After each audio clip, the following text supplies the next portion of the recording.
You sit quietly. The world outside hums softly, like wind moving through bamboo. The air is still, the morning light pale and kind. Somewhere in the distance, a temple bell sounds, its echo stretching across the valley like a breath that never quite ends. You breathe in, you breathe out. Here, in this moment, there is nothing to achieve, nothing to fix, nothing to control. There's only breath, rising and falling, and the quiet rhythm of your own being. This is where Zen begins. Zen is not about emptying the mind, but seeing the mind clearly, like watching ripples on water fade into stillness. It's about returning to the quiet truth that was always beneath the noise. When you release your grip on thoughts, the world begins to breathe with you. Negative thoughts, fear, anger, regret, jealousy, they are like clouds drifting across a vast sky. You've spent years chasing them, trying to push them away or hold them still. But clouds do not obey. They move when the wind moves, and the wind is not yours to control. You do not fight the clouds. You let them drift. You simply watch. When you stop wrestling with your own thoughts, you discover something remarkable. They lose their power. Like waves that break harmlessly on the shore, they come and go, leaving no mark on the sand of your awareness. Zen meditation is the art of letting go, not because you are weak, but because you finally understand that holding on does not bring peace. Imagine yourself walking through a bamboo forest at dawn. The ground is cool beneath your feet, soft with fallen leaves. Mist curls between the tall green stalks. The sound of your steps is barely more than a whisper. Everywhere around you, nature moves without hesitation. The bamboo bends with the wind, but does not break. The river flows around the rocks, but never resists them. The heron waits in stillness, yet its patience is not emptiness, it is awareness. You too can be like this, soft but strong, still but alive. In Zen, the practice of releasing negative thoughts is not a battle. It is an awakening, a gentle unfolding of awareness. The more you see, the less you cling. The less you cling, the freer you become. When you sit to meditate, you are not trying to silence the mind. You are learning to listen. You hear the inner chatter, the echoes of past hurts, the fears that whisper in the dark. But instead of turning away, you bow to them silently, as if greeting old friends. You understand, this too is me. You do not judge. You do not resist. You breathe. In that simple act of acknowledgement, the heaviness begins to dissolve.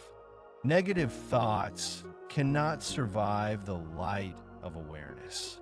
They fade like morning fog under the sun of presence. You remember a story told by an old monk.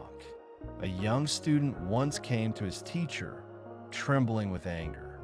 "Master," he said, "my thoughts are poison. I try to stop them, but they return stronger than before." The master smiled and poured tea into the student's cup, and kept pouring until the cup overflowed. "Why did you do that?" cried the student. The master said, "Because your mind is like this cup. How can I pour in peace when it is already full of your judgments?" The student was silent. The master continued, "Empty your cup, then you will taste the tea." The student bowed, realizing that the tea was not just tea. It was life itself, and only an empty mind can taste it fully. To release negative thoughts, you must first see them, without fear, without labeling them good or bad. They are passing guests in the inn of your awareness. Let them come. Let them go. Do not serve them tea. When the monk sits under the pine tree, he does not chase away the crows or beg the wind to stop. He simply breathes, knowing that all things arise and pass in their time. You, too, can sit beneath your own inner tree. Let the thoughts caw and flutter. They are not your enemies. They are weather passing through the vast sky of your consciousness. You are not the storm. You are the sky. Each breath is a chance to begin again. Each exhale is a letting go. Each inhale is a return home. When you sit in meditation, you begin to sense a deeper rhythm. Not the rhythm of your thoughts, but the rhythm beneath them. The pulse of existence itself. This rhythm is ancient. It is the heartbeat of all things, bamboo and mountains, wind and stars, your breath and mine. When you align with this rhythm, the mind becomes like still water. Still water reflects everything clearly. A turbulent mind distorts the truth. Zen practice teaches you to return to stillness again and again, not by force, but by compassion. When a thought arises, you smile at it. When a fear speaks, you listen. When anger comes, you bow. And when peace arrives, you do not cling to it either. Everything is allowed to flow, and that flow is freedom. This journey will take you through 20 stories, each one a small mirror reflecting a truth about letting go. Some will be about monks and temples, others about travelers, farmers, children, or wandering poets. But in every story, the same truth will hum quietly beneath the surface. You are not your thoughts. You are the awareness that watches them pass. Each story is a meditation in itself, a path through a garden of insight. And as you listen, your own burdens will begin to soften. The weight of regret will loosen. The ache of anger will dissolve. The fog of confusion will clear. And what remains will be simple, radiant stillness. This is not a promise from me. It is the nature of being itself. When you stop chasing after peace, peace comes to sit beside you. When you stop resisting life, life begins to flow through you. You may hear the temple bell again now, soft, distant, infinite. It rings not for anyone, but for everything. Its sound is both beginning and end. As it fades, breathe with it. Let the sound wash through you like water through silk. Inhale stillness. Exhale release. You are here. You are whole. You are free. And so begins our journey. A gentle unfolding of stories and silences, each leading you closer to the quiet truth you have always carried within. Story 1. Morning mist draped the valley in a soft, silver veil. Dew shimmered on the grass, and a lone monk walked barefoot along the stony path that led to the river. His name was Tenzin, a quiet soul known in the temple for his calm demeanor. Yet lately, even his calmness had begun to tremble. He had been troubled by something small, a careless word from another monk. At first, it had seemed harmless, just a moment of misunderstanding. But the more he thought about it, the more his mind tightened around it like a vine around a tree. The thought returned every day, each time more bitter, whispering in his ear, "He disrespected you. He does not value you." The river waited below the hill, unseen but always heard. The eternal hum of movement, of change, of life. Tenzin reached the riverbank, sat on a smooth stone, and closed his eyes.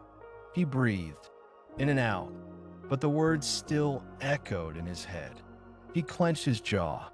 Why can't I let it go? He murmured.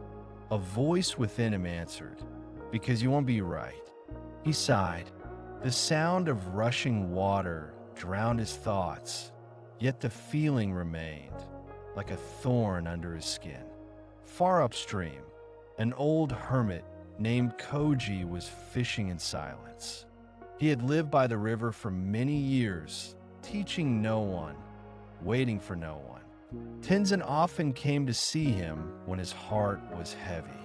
Today, the hermit looked up as the young monk approached. Master Koji, Tenzin said, bowing, I cannot find peace. My thoughts keep circling one moment, a harsh word from another monk.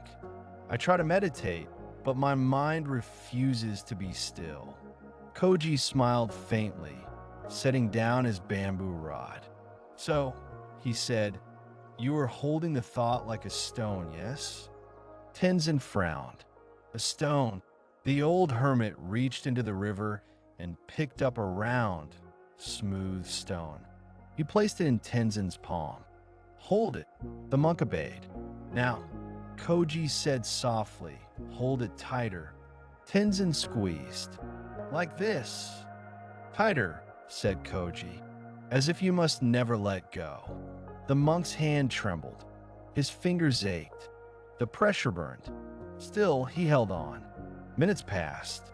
The river sang. Finally, Koji said, now open your hand. Tenzin hesitated, then released his grip. The stone dropped into the water with a soft plunk. Koji nodded. Did the stone cause your pain? Tenzin shook his head slowly. No, the holding did. Koji smiled. Then perhaps the monk's words are the same. It is not what he said that hurts you. It is your holding. The river rolled between them, calm, endless. Tenzin watched the ripples spread from where the stone had fallen. They grew wider, then vanished, leaving the water smooth again. How do I stop holding? He asked quietly. Koji's eyes gleamed like wet stones. You do not stop by force, he said. You stop by understanding. When you truly see that your grip is the cause of pain, your fingers will open by themselves.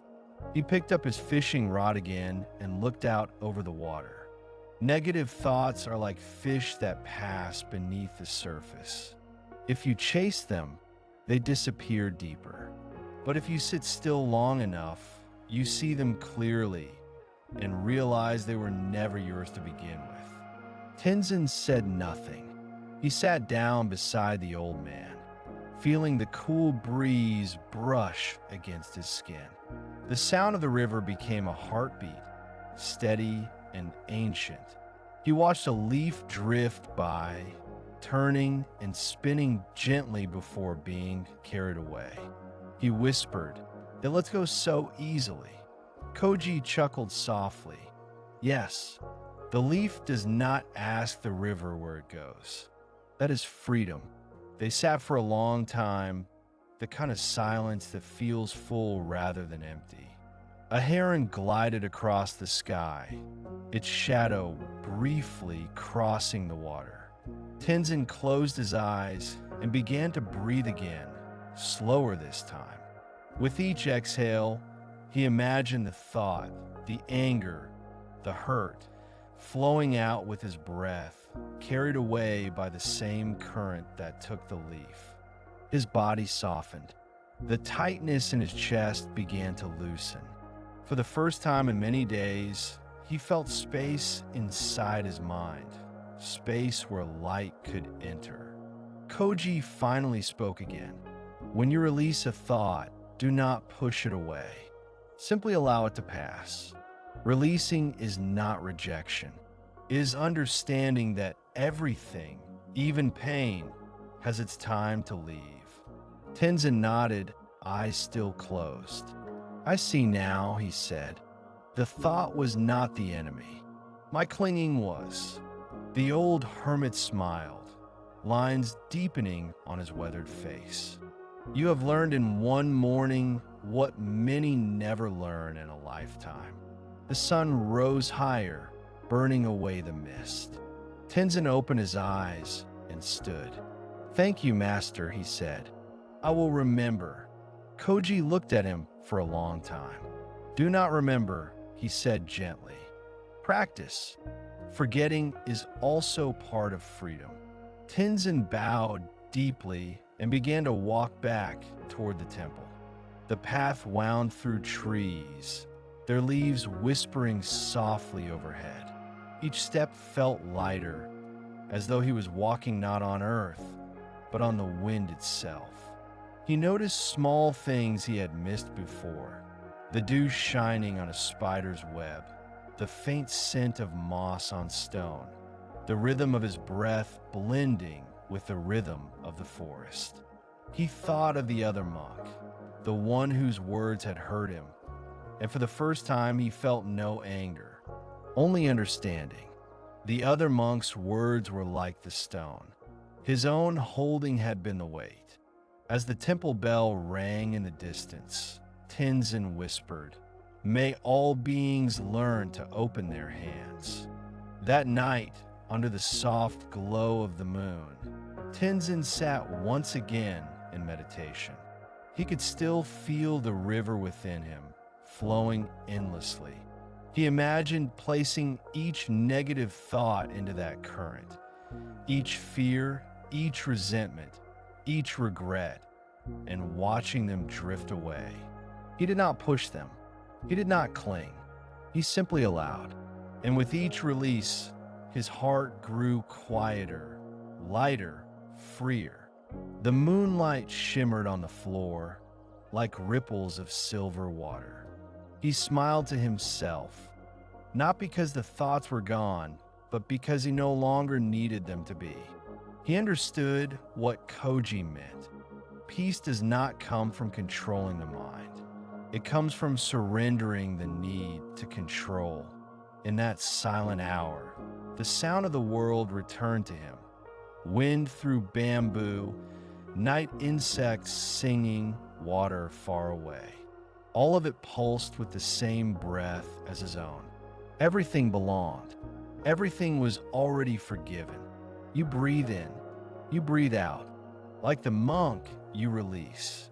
You let the stone fall, and the river carries it away. Peace begins not when you silence your thoughts, but when you stop gripping them. Pain is not in what happens, but in how tightly you hold on. When you learn to open your hand, even the heaviest stone floats away. Story 2. Dawn had barely touched the mountain when the temple bell rang, slow and deep. Mist drifted through the courtyard like a living breath. The scent of pine and incense mingled in the cool air. You walk quietly through the narrow stone path, feet brushing fallen leaves. At the edge of the courtyard, you see Monk Haru sweeping the ground as he did every morning. His broom was old, the bristles uneven, yet his movements were precise, gentle, rhythmic, calm. But this morning, Haru's rhythm faltered. His mind was elsewhere. Every time his broom touched the ground, another thought rose like dust. I should be better than this. I should not feel envy. Why can't I control my emotions? He swept harder, as though trying to erase the thoughts themselves. From the doorway, the abbess, an elderly woman with eyes like still water, watched him for a long time before stepping forward. "Haru," she said softly, "you are sweeping the ground, but your heart remains covered in dust." The young monk froze. I'm sorry, teacher. My mind wanders." The abbess smiled. "The mind always wanders. The practice is not to stop it. The practice is to see it wandering and smile." Haru lowered his head. "I envy another monk," he confessed. "He is praised often. My heart tightens each time I hear it. I try to let it go, but it clings like mud."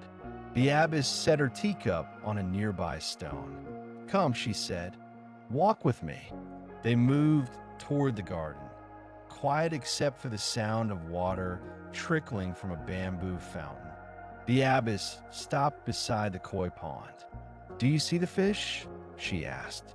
Haru nodded. The koi were gliding lazily, flashes of orange and gold beneath the surface. "One of them is larger," the abbess said. "Do the smaller ones seem jealous?" Haru smiled faintly. "No, teacher. They simply swim." "Exactly," she said. "The river of life does not ask why one stone is round and another jagged. It only flows." She dipped her hand into the pond, letting the fish nibble her fingertips. Envy is born when we forget that all beings have their own rhythm, their own current. She stood slowly. "You are not failing because you feel envy. You suffer because you fight it." Haru frowned. "But shouldn't I push it away?" The abbess shook her head gently. "You cannot sweep water with a broom, Haru. The harder you try, the more you stir the mud." They walked to the edge of the forest, where a fallen tree lay across the path. Moss covered its bark like a soft green blanket. The abbess sat down and gestured for Haru to do the same. "When I was your age," she began, "I too envied another monk. He was praised, admired, chosen for tasks I wanted. I tried to silence the envy with discipline. I meditated harder. I ate less. I punished myself for feeling." She chuckled softly. "It did not work." Haru looked at her curiously. "Then what did you do?" "One day," she said, "I was walking to the river to fetch water. My bucket had a crack. No matter how much I filled it, half the water leaked out before I returned. I grew frustrated. I wanted a new bucket." Her voice softened. "But one morning, I noticed wildflowers growing along the path. The leaking water had been feeding them all along. What I saw as a flaw had been creating beauty I never intended." She looked into the forest, her eyes distant but kind. "Your envy, Haru, is the cracked bucket. Do not despise it. See what it can teach you. When you understand it, it will no longer control you." The young monk sat in silence, letting her words sink in. A breeze stirred the leaves overhead, scattering sunlight across the ground in broken gold patterns. He breathed slowly. For the first time, he didn't try to escape the feeling. He allowed himself to simply feel it, raw, uncomfortable, but real. He whispered, "I see it now. I wanted his light because I forgot my own." The abbess smiled. "Yes, when you compare, you abandon your place in the great pattern. The bamboo does not envy the pine. The moon does not envy the sun. Each fulfills its own nature by simply being." She rose and began to walk back toward the temple. "Come, there is work to be done." Haru followed. As they passed the koi pond again, he noticed the surface of the water shimmering with sunlight. The same fish still swam there, not competing, not measuring, simply moving in harmony. That evening, as the sky darkened and the temple lamps flickered to life, Haru sat in meditation. The same thoughts came: envy, comparison, longing. But this time he did not resist them. He bowed to them in his mind. "You are the cracked bucket," he whispered. "You have watered something unseen." And then he breathed, in, out. He imagined his breath moving like the koi beneath the pond's surface, effortless, calm. Each exhale loosened the tightness in his chest. Each inhale drew in the scent of pine, the cool night air, the silence that had always been waiting. Gradually, the envy softened. It was not gone, but it was gentler now, transformed from poison into understanding. The next morning, the abbess found Haru sweeping again. But this time there was rhythm, the calm, patient rhythm she had known. The leaves fell, the broom passed over them. A few scattered petals stuck to the ground, but Haru no longer tried to force them away. He swept what he could and accepted what remained. The abbess watched quietly, her heart full. She said nothing. She didn't need to. Sometimes wisdom does not speak. It simply observes the silence that has finally bloomed in another soul. You, too, may feel what Haru felt. The envy, the comparison, the tightening of the heart when you see another's light. But remember the cracked bucket. Remember the koi that simply swim. Remember the broom that stirs the dust when used too harshly. When you feel envy or self-criticism rising, do not fight. Sit, breathe, observe. The feeling will pass when its lesson is heard. The flower will bloom from what once felt like flaw. Envy fades when you stop comparing your rhythm to another's. Every flaw carries a hidden teaching. When you see your own feelings with compassion instead of control, even the cracked bucket waters the garden of awakening. Story 3. The morning sky was pale blue, stretched thin like rice paper brushed with mist. The mountains loomed beyond the temple, silent and unmoving, yet even they were not eternal. Snow melted, stones crumbled, trees grew and fell. Everything breathed in cycles. Down in the courtyard, Monk Rio sat before an old wooden bowl. It had once been his favorite, simple, round, carved from cherry wood. For years, he had used it to hold rice during meditation meals. But that morning, as he washed it, it slipped from his hands and cracked clean across the middle. He froze, staring at the split. A wave of frustration rushed through him. He had loved that bowl, its shape, its warmth, the sound it made when tapped. Now it was broken, useless. He whispered, "Why must everything I love fall apart?" The sound of his own voice startled him. At that moment, the old master Kenji appeared from behind a pillar, his steps slow and even. He looked at the broken bowl without a hint of surprise. "Something troubles you, Ryo." The young monk sighed. "This bowl has been with me since my first day at the temple. It feels like losing a part of myself." Kenji knelt beside him and picked up one half of the bowl, turning it in his wrinkled hands. "The bowl was not yours," he said softly. "It belonged to the moment it was whole. Now it belongs to the moment it is broken." Ryo frowned. "But I cared for it. I respected it." "Indeed," said Kenji, "and now you can respect its impermanence." They sat together in silence for a while, the only sound the distant murmur of wind through bamboo. Kenji placed both pieces of the bowl in Ryo's lap. "Do you know the story of the cup that refused to break?" Ryo shook his head. The master smiled faintly. "Long ago, there was a potter who crafted the most beautiful teacup in the province. The emperor himself praised it. The potter loved that cup so much, he began to fear losing it. He hid it from everyone. He refused to use it. Years passed. The cup gathered dust on a shelf. Then one day, an earthquake struck. The potter ran to save his beloved cup, but before he could reach it, the shelf fell.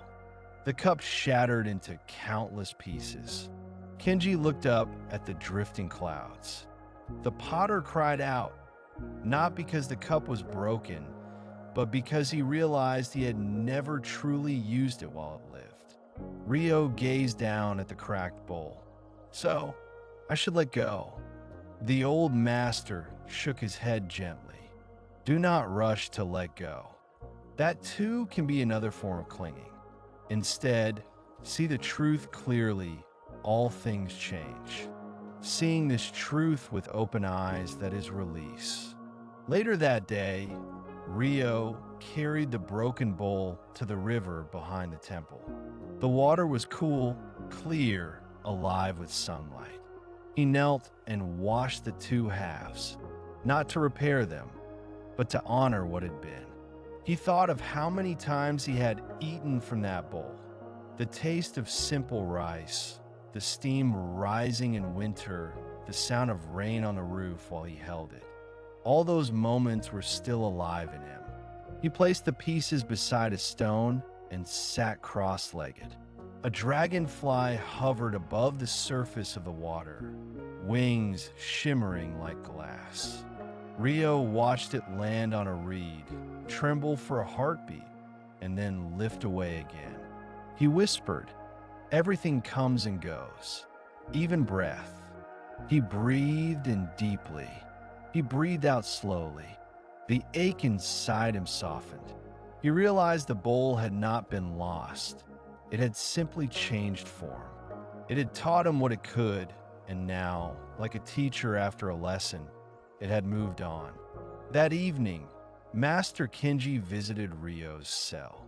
He found the young monk sitting by the broken bowl, now joined again with a thin line of gold running through the crack. Kenji smiled. "Ah, you have discovered kintsugi." Ryo nodded shyly. "I remember how you once said that nothing is truly ruined, only transformed. I wanted to honor the bowl's journey, not hide its scars." The master sat beside him. The gold does not erase the break. It celebrates it, just like the heart. Each crack, each pain is a place where light can enter. Rio ran his finger along the golden line.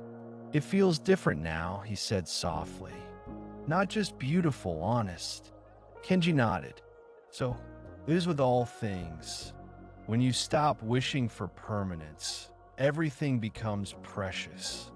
The next morning, Rio brought the mended bowl to the meditation hall.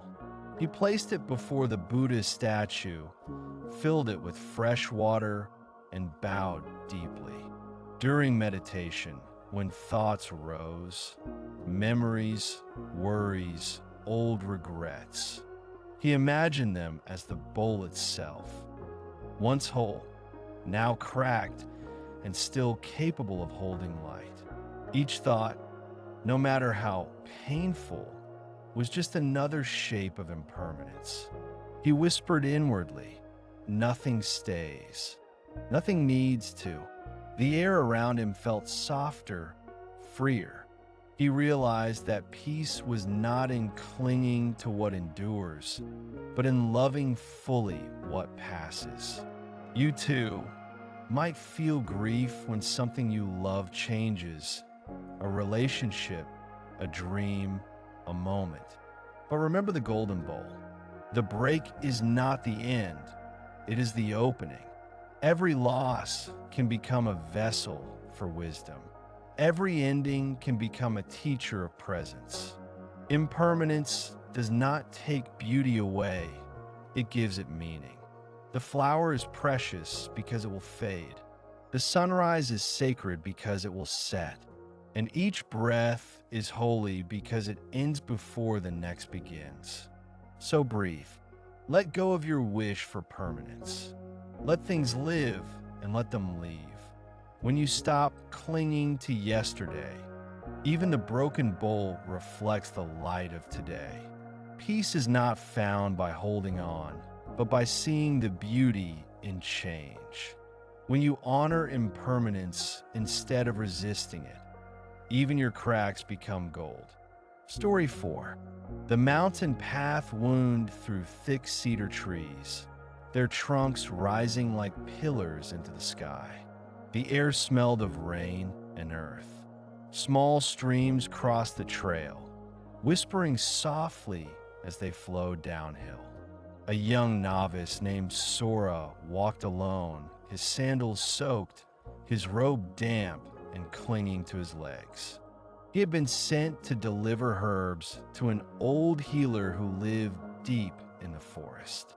It should have been a peaceful task, but his mind churned restlessly. The rain had begun without warning. The path had grown slippery. Sora's thoughts began to spiral. If I had left earlier, I wouldn't be caught in the storm. If the path were clearer, I'd move faster. If I were wiser, I'd know what to do. Each shift became another knot tightening in his chest. The more he resisted, the heavier the journey became. Finally, he stopped and sat under a tree, panting. "Why must everything go wrong today?" he muttered, his voice sharp against the gentle rain. A soft chuckle came from behind. Sora turned to see a traveler sitting nearby, sheltered by a large straw hat. The man looked ordinary, not a monk, not a noble, but his eyes carried a strange calm. "Everything," the traveler said, smiling. "It's only rain." Sora frowned. "Only rain? It's ruined my task. The path is slippery. My clothes are soaked." The traveler plucked a leaf from the ground and held it up. Water rolled down its surface in small, perfect drops. The leaf doesn't complain when rain falls. It simply drinks what it can and lets the rest flow away. Sora crossed his arms. "That's easy for a leaf. It doesn't have to deliver herbs on time." The traveler laughed softly. "You believe peace comes when everything goes as planned. But the river doesn't wait for perfect stones before it flows." He tilted his head. "Do you know why the river never breaks?" Sora shook his head, impatient. "Because it never resists," the traveler said. "It yields to every curve, every rock, every root, and in yielding it remains whole." Sora stared at the river running beside the path. It looked effortless, bending around obstacles, shimmering despite the gray sky. He sighed. "So, I should just let things happen?" The traveler nodded. To let things happen is not laziness. It is wisdom. Control is like trying to grasp water. The tighter you hold, the less you keep. He picked up a handful of rainwater and opened his hand. The drops slipped through his fingers, catching light even in the dim forest. "See? You cannot hold water. You can only flow with it." Sora looked down at his soaked robe. His frustration began to dissolve, replaced by quiet curiosity. "But how do I know where the river is taking me?" The traveler smiled. "You don't. That is the secret." The two walked together for a while. The rain softened to a mist. The forest shimmered with the smell of wet bark and moss. Eventually, they reached a clearing where an old wooden hut stood. Smoke rose gently from its chimney. Sora gasped. "This is the healer's home. You knew the way."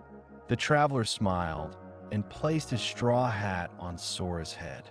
"Sometimes," he said, "you reach your destination not by forcing the path, but by trusting the steps." Before Sora could reply, the traveler turned and began walking back into the forest. "Wait," Sora called out. "Who are you?" The traveler waved without turning. Just another drop in the river. And then he was gone. Inside the hut, the healer, an old woman with kind eyes, welcomed Sora with warm tea. "You are drenched," she said. "Did the rain trouble you much?" Sora smiled faintly. "At first, yes, but now I think it only washed away what I didn't need." The healer chuckled. "Good. The rain cleanses more than the skin. It cleanses the stubbornness of the mind." She took the herbs and brewed them into medicine, humming softly. Sora sat near the fire, feeling the warmth seep into his bones. He closed his eyes. In his mind, he saw the traveler's hand, open, the water flowing through it freely. He whispered to himself, "I cannot hold the river. I can only follow its song." When he returned to the temple the next morning, the clouds had cleared. Sunlight spilled through the trees, lighting up droplets on the leaves like scattered jewels. Each step felt lighter now, not because the path was easier, but because he was no longer fighting it. At the temple gate, the head monk greeted him. "You are late, Sora," he said with mock sternness. Sora bowed deeply. "Yes, master. The rain delayed me, but it also taught me to walk." The old monk smiled knowingly. "Then you arrived at the perfect time." That night, Sora sat in meditation.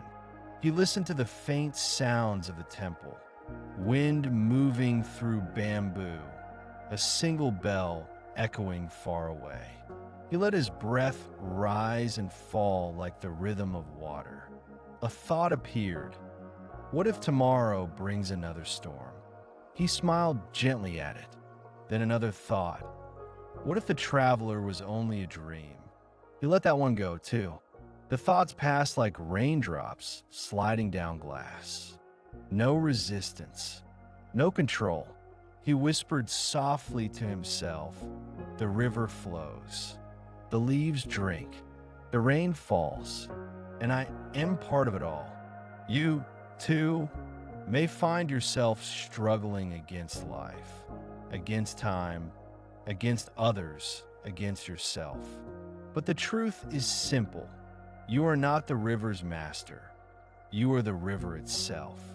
When you stop trying to control the current, you begin to move with it, not in defeat, but in harmony. Control is heavy. Trust is light. Let go of the idea that peace comes from perfect plans. Peace comes from flowing, from being fully alive in this exact moment, even when it rains. The more you try to control life, the more it slips through your fingers. Like water, peace flows when you stop resisting the current and start trusting where it leads. Story 5. The temple courtyard was quiet except for the sound of a wooden wind chime swaying in the soft afternoon breeze. Its notes drifted lazily through the open hall, touching every ear like a whisper from the unseen. A monk named Shin sat alone, polishing an old bronze bowl. His movements were slow and deliberate, yet his face was tense, jaw locked, eyes unfocused. Every few moments, his mind replayed the same scene. Another monk, his friend, Run, had accused him unjustly during the morning assembly. In front of everyone, the words had cut deep. Even now, hours later, the anger still burned inside him. He tried to breathe it away. He tried to pray it away. But the flame only grew stronger. "Why should I forgive him?" he whispered. "He embarrassed me before all." The wind answered softly, but not with words. That evening, as the sky turned amber and gold, Shin went to the garden to fetch water. There, near the well, sat the old gardener, bent and smiling, his hands covered in soil. "Peace to you, Shin," the old man said. "You look as if you're carrying a heavy stone in your chest." Shin forced a faint smile. A heavy word, perhaps. The gardener nodded slowly. Words can be heavier than stones." He reached into the soil and pulled out a small, twisted root. "See this? It's the root of a weed. If I leave it, it will choke the flowers. But if I pull too hard, I tear the soil." Shin looked closer. The root was tangled with the nearby plants. "So how do you remove it?" "Gently," the gardener said. "You loosen the earth first, then lift it slowly, without anger. The soil must stay whole. He smiled. Anger and forgiveness are like that. Pull too hard, and you damage yourself. Shin frowned. But forgiveness feels impossible. It's like pretending nothing happened. The gardener shook his head. Forgiveness is not pretending, is seeing clearly. You do not forgive to erase the past. You forgive to free the present. He handed Shin the root. Hold this. Imagine it as your anger. Shin gripped it tightly. It's small. Yes, the gardener said, but notice how it clings. The old man took a clay pot from the ground and filled it with water. Then he dropped the root inside. Watch, he said. The root floated for a moment, then slowly sank, the dirt washing away until it looked almost harmless. The water does what hands cannot, the gardener said softly. It cleanses by embracing, not by fighting. That night, Shin returned to his cell. He lit a single candle. The flame flickered, reflecting in his bronze bowl, the same one he had polished earlier. He stared at the reflection, his face divided by light and shadow. Part of him wanted revenge. The other part only wanted rest. He closed his eyes and began to breathe. Each breath became a tide washing through him, bringing up the memory of Ren's words, then letting them go. He saw how tightly he had been gripping his anger, as if holding a sword made of fire. And he realized the burn was not from Ren's words. It was from his own grasping. He whispered, "Forgiveness is the hand that opens." The next morning, he saw Ren near the prayer hall. The other monk looked uneasy, as if carrying his own stone of regret.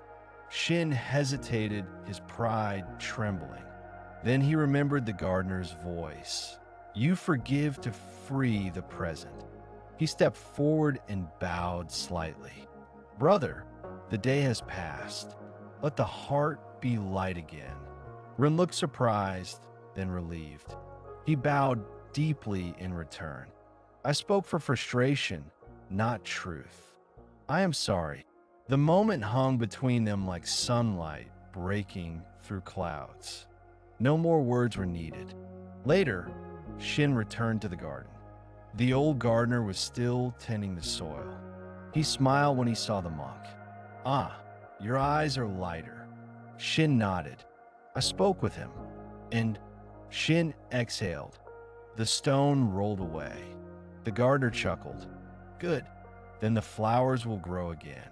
He pointed toward a patch of small white blossoms sprouting near the path.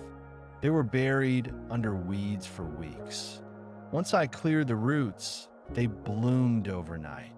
Shin crouched to look at them. So quickly. The gardener nodded.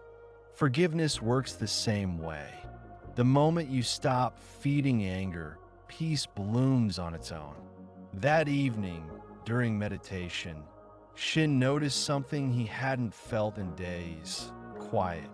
Not silence forced by effort, but stillness that arose naturally, like calm water after rain. He realized that forgiveness wasn't something he did.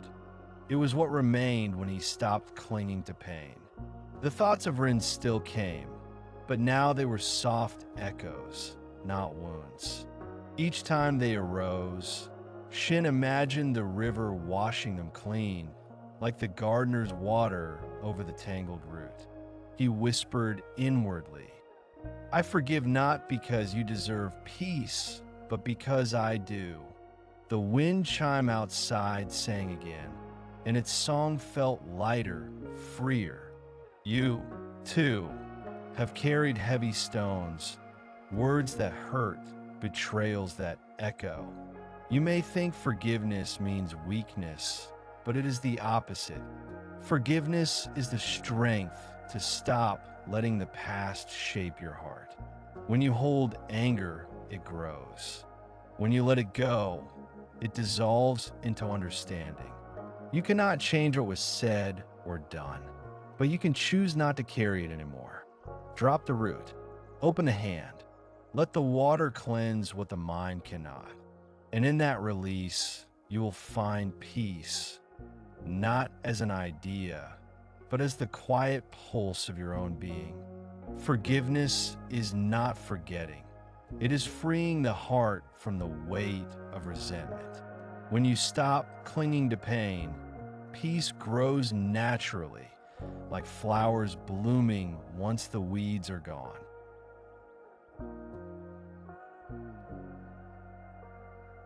Story 6.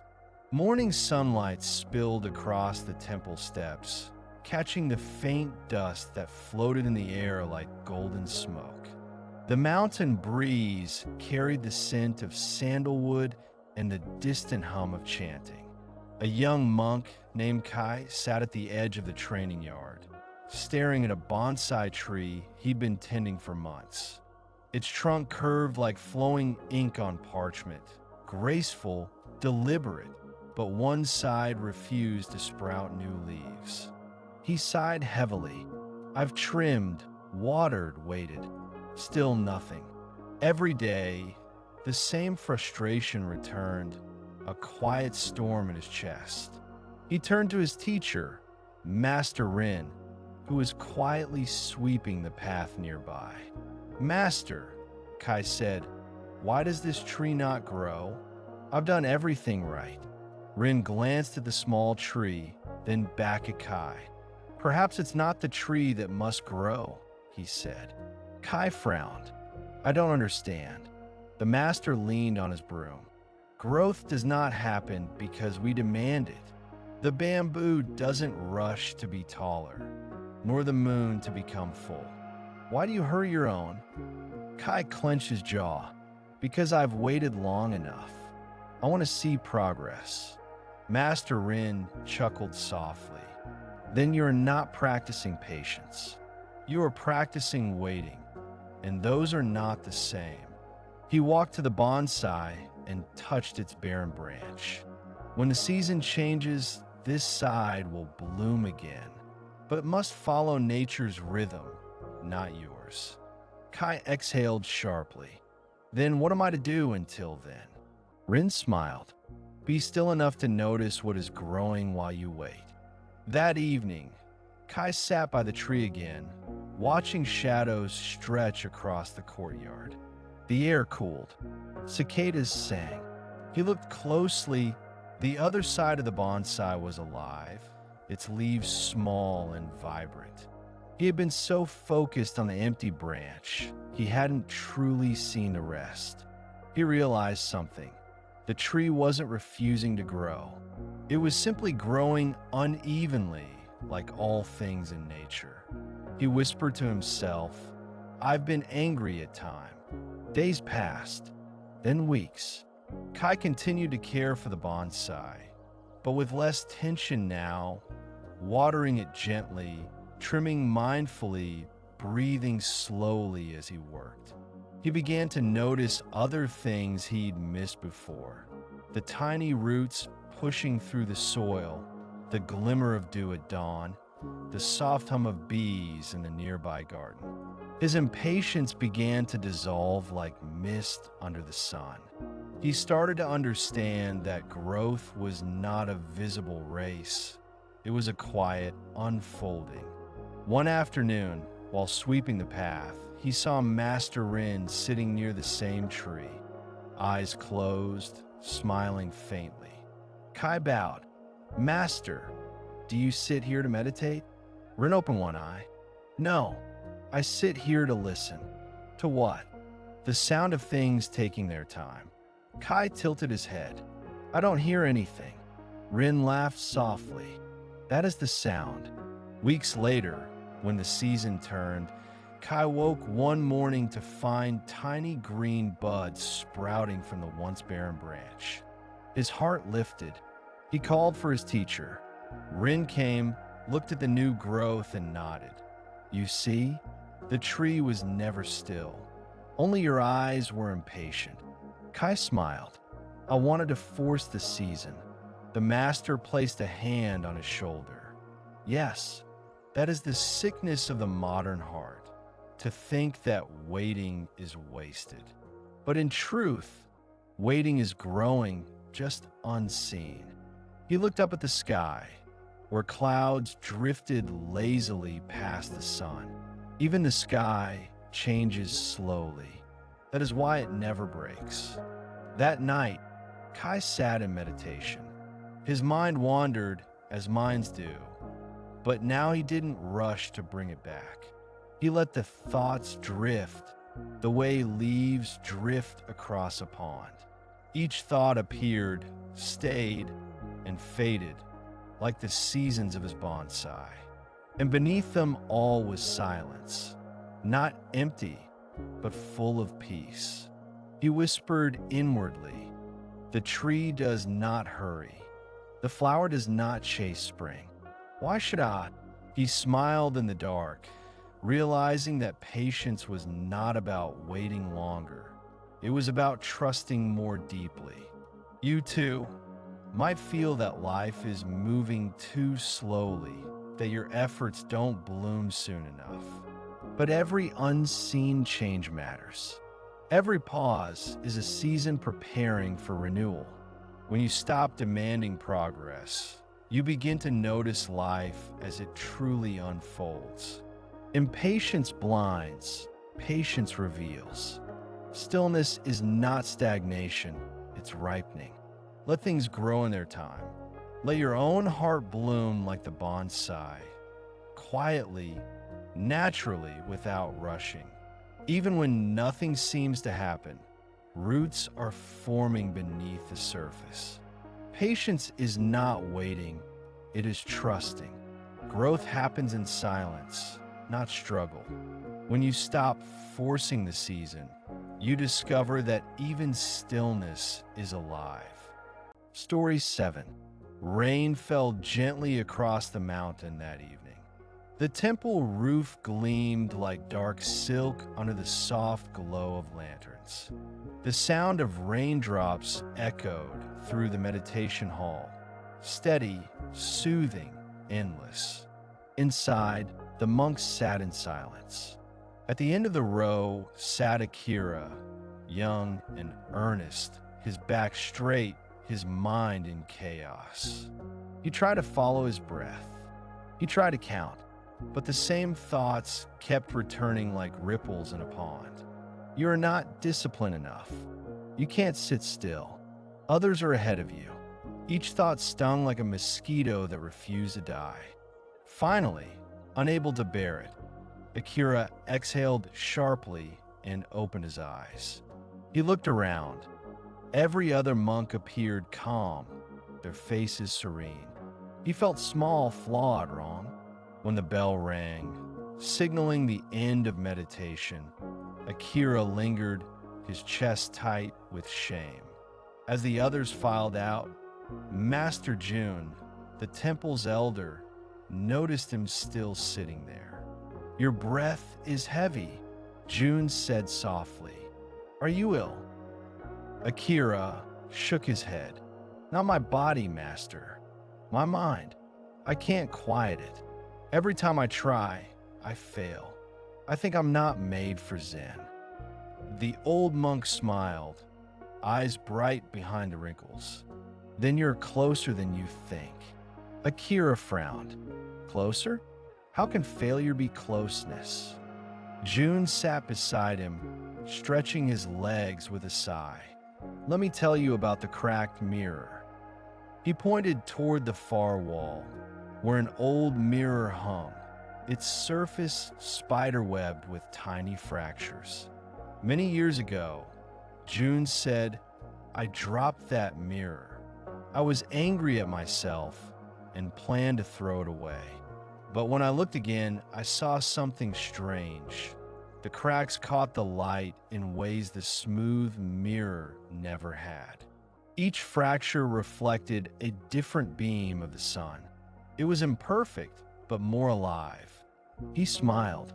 "Since then, I've kept it there to remind me that perfection hides light and imperfection lets it through.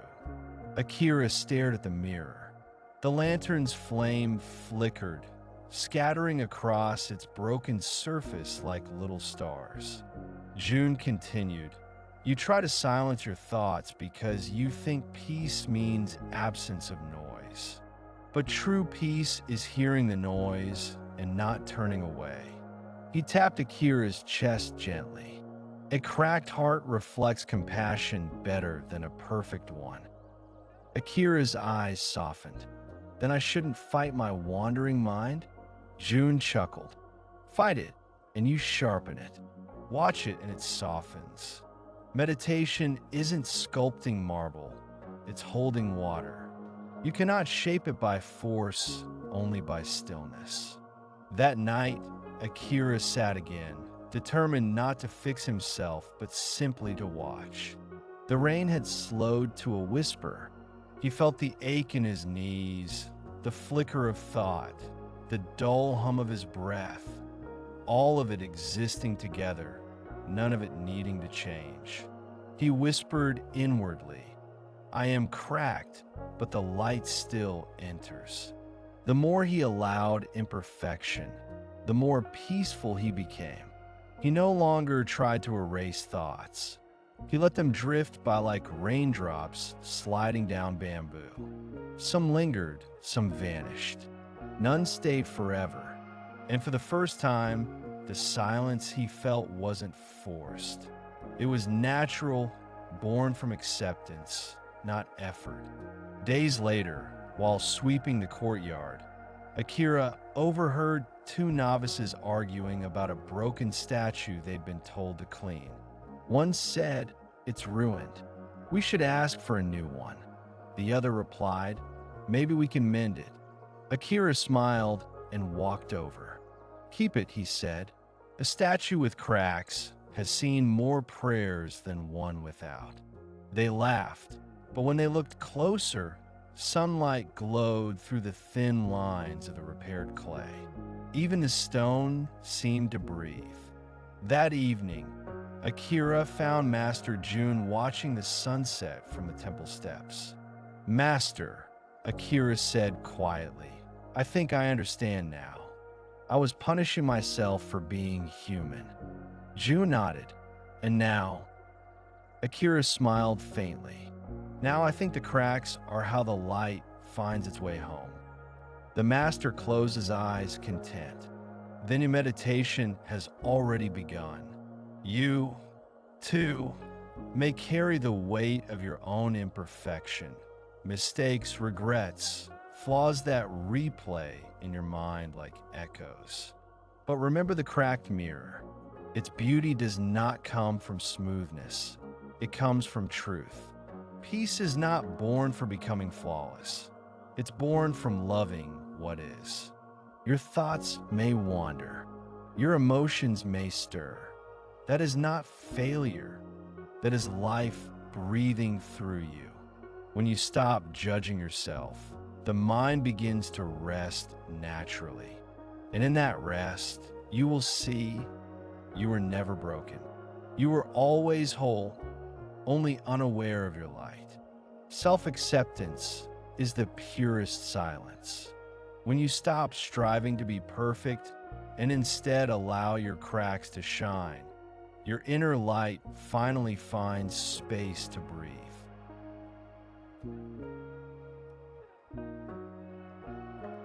Story 8.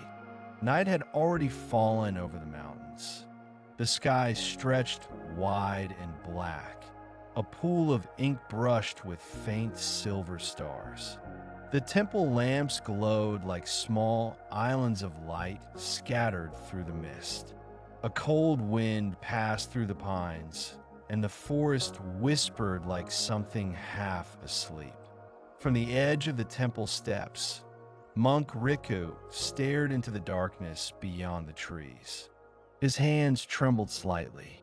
He had been chosen to make the midnight walk, a short path to the shrine by the old river, a ritual done once every month by a different monk.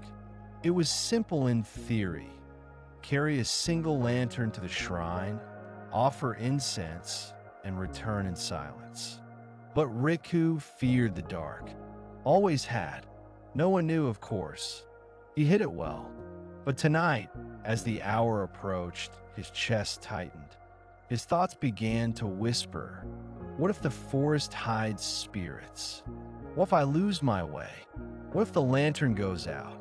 The bell rang softly, once, twice, 3 times. It was time. He lit the lantern, its warm glow trembling against the cold air. The path before him disappeared into the forest, where the trees leaned close like silent watchers. Each step echoed on damp earth. His breath was loud in the quiet. Shadows moved as if alive. He gripped the lantern tighter. His thoughts multiplied. I should walk faster. No, slower. Listen, was it a sound? The forest around him seemed to pulse with presence. Unseen eyes, unseen shapes. He wanted to run, but something in him whispered, no, walk on. He took another step, then another. The wind rose, bending the trees. The lantern flame flickered wildly. For a heartbeat, it almost went out. His heart pounded. Please, he whispered, not now. And then, suddenly, the light steadied. The wind passed. All that remained was the sound of the river nearby, a slow, constant murmur. Riku stopped walking. The world was still. He noticed something he hadn't before, the beauty in the dark itself, the way it held silence like a sacred breath. He realized that the fear wasn't in the forest, it was in his own mind. The forest was just being the forest. He took a slow, deep breath. With every exhale, the fear loosened its grip. The night no longer felt like an enemy. It felt alive, deep, watchful kind. When he reached the shrine, he placed the lantern beside the offering stone and knelt.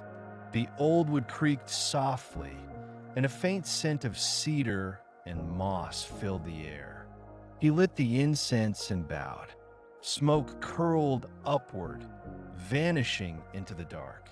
In that moment, Riku whispered, "The darkness was never against me, only misunderstood."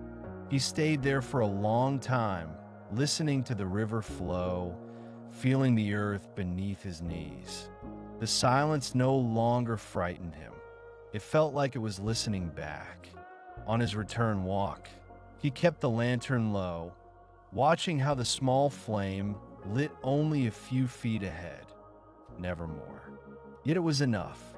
He smiled softly. "I see now," he murmured.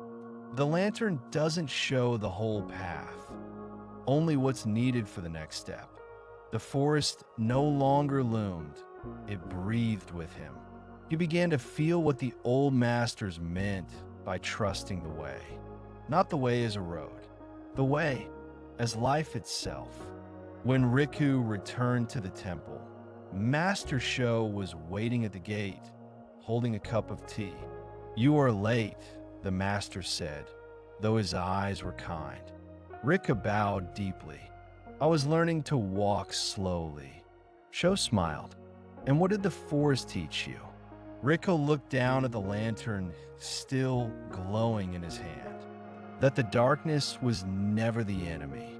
My fear was only the shadow of my control." Sho nodded.